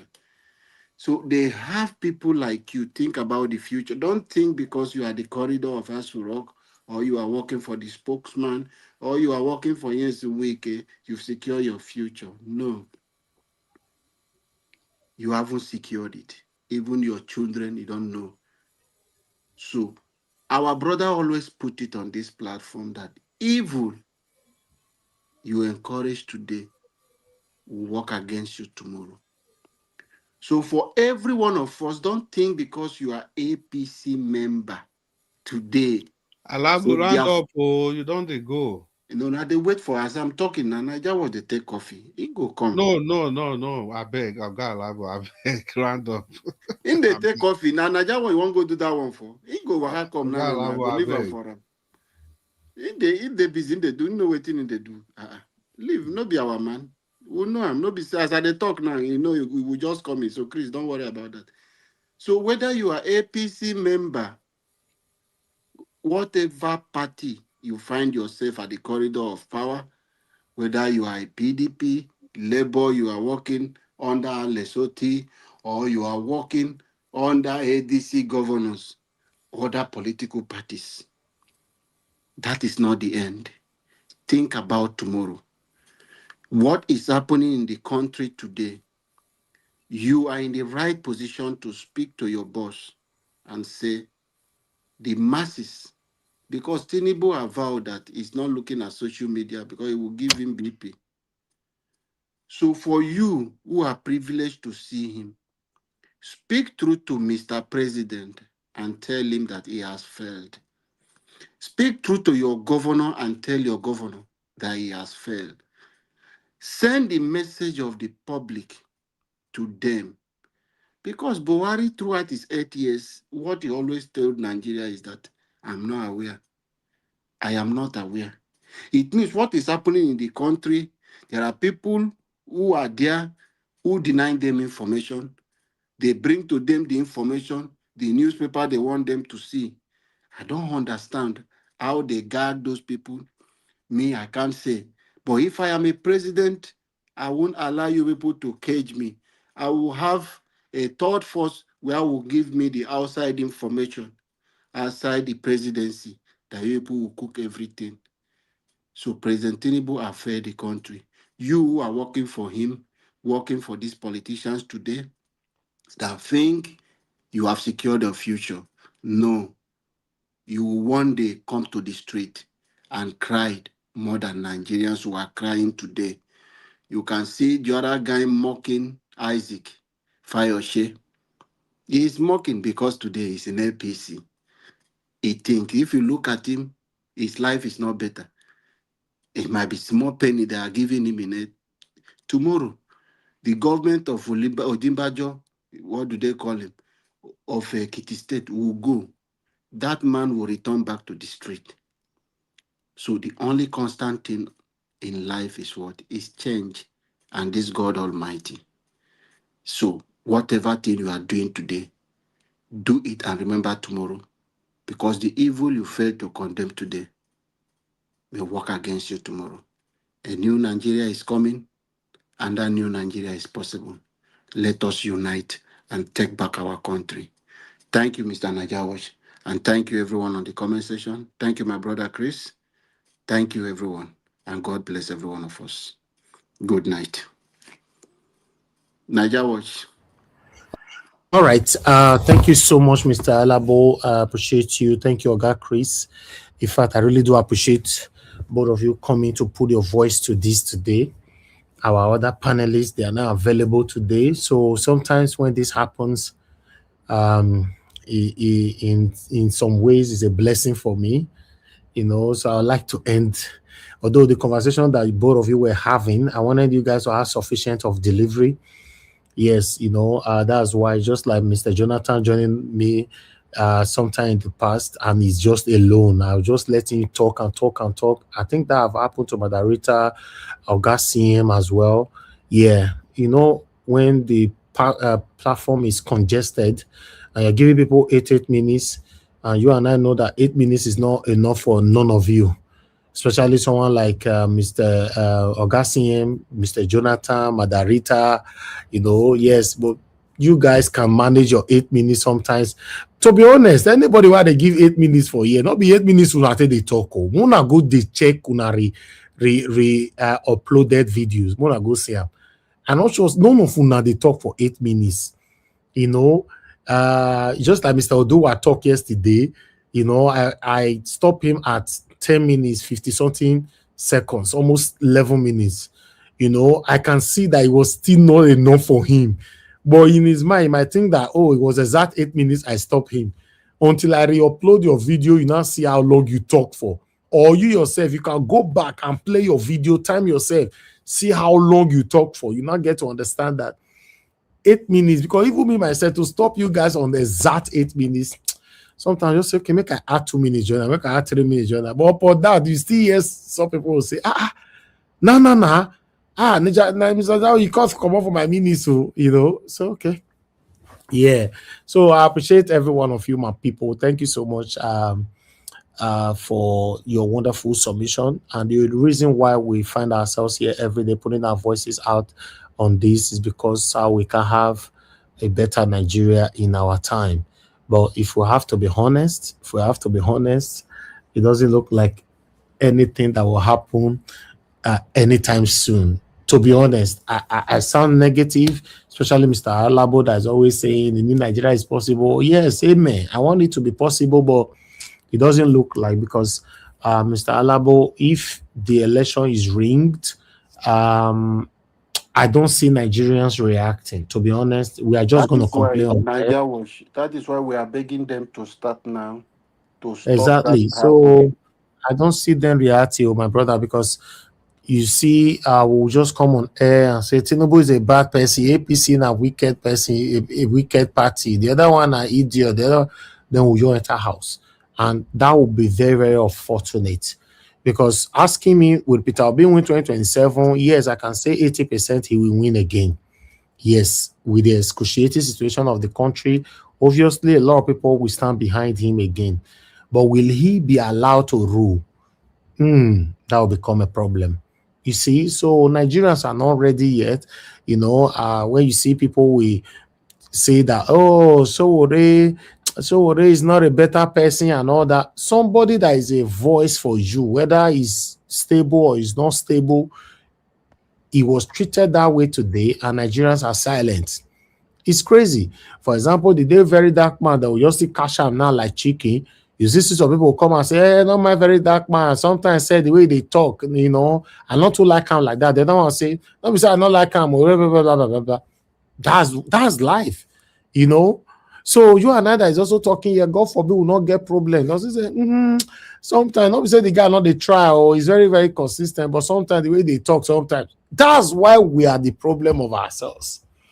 We are not united. We are not that encouraging to push ourselves to the limit, So we just they could now the for there as we are now they talk right now, You know, Nigerians don't move on already. Go TikTok now. They talk about blue for there. People have moved on. That's it. So unfortunately, you might not even see him on the headline tomorrow. You know, maybe you see my headline tomorrow and another thing. Now they come on. Now they trend. Oh God, how did we end here? How did we get to this where we are not united? We only pretentiously show we are united, but we are not. We don't have that zeal or say no, never, we not go agree, or we not go agree. We know there's nothing like that. Wow. Yes, sir.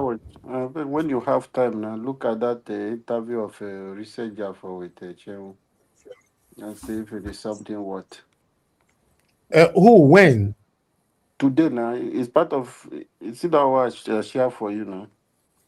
Okay, tomorrow we'll talk about it. Yes. Yeah, just look at it if it's something. No, of course it will be something. But in case I did not, like you normally do something, I always draw my attention to it on the broadcast. You know, so that will bring it in. Not be every time I go see. For example, the deliveries of our principal, sometimes you might think say I don't see and I lie, I never see them. You know, I don't see them. You just listen to them to see whether it's something if you present. I always listen to many videos overnight, even before broadcast start. You know, my work not the end as I end the button here. It's always, you know, it's a continuous thing. It's not too easy like that. Yes, so that's why I always need help from you guys. If you find something that you think we need to discuss, always draw my attention to it. Yes. Oga Chris, you unmuted yourself. You want to say something quickly? No more. Okay. And we'll see. So I appreciate you all, my people. Now God bless you now. Thank you very much, Madam Emmy, for calling in. Oga Shim is here. I don't know where you did, why your network is failing continuously. Try to sort that out. I really want to get your submission on this platform. Thank you very much, my people. Thank you very much, my Mr. Michael Oganamaro. Thank you, Mother Peggy Modi, for the super chat. I'm very, very grateful. Thank you for all that you do. Thank you, my lovely mother of all, Mama Diaspora. Thank you, Mommy. I appreciate you. I love you. Thanks for all that you do. Thank you for always being there for us. Thank you, my lovely brother, Abu Azi. I appreciate you so much. I'm gonna go bless you for me. Thank you, everyone right there, Mother Peggy Modi, Mother Eugenia, Michael Gandemaro, Mother Stella Masevedo, Mr. Johnson Emmanuel, Madam Mame Bright, Divine Cross. Thank you, my people. I'm gonna go bless you now. Thanks for joining us today. Yes, every day we can always do 4 or 5 hours. 3 hours is just enough for today.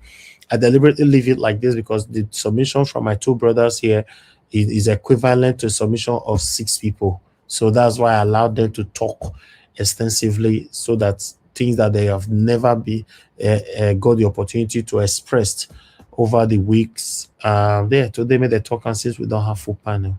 Yes, I appreciate you all, my people. Now God bless you now. Thank you, everyone right there. Please allow all to end the show now, and I'll see you guys again tomorrow. Good night. Bye for now.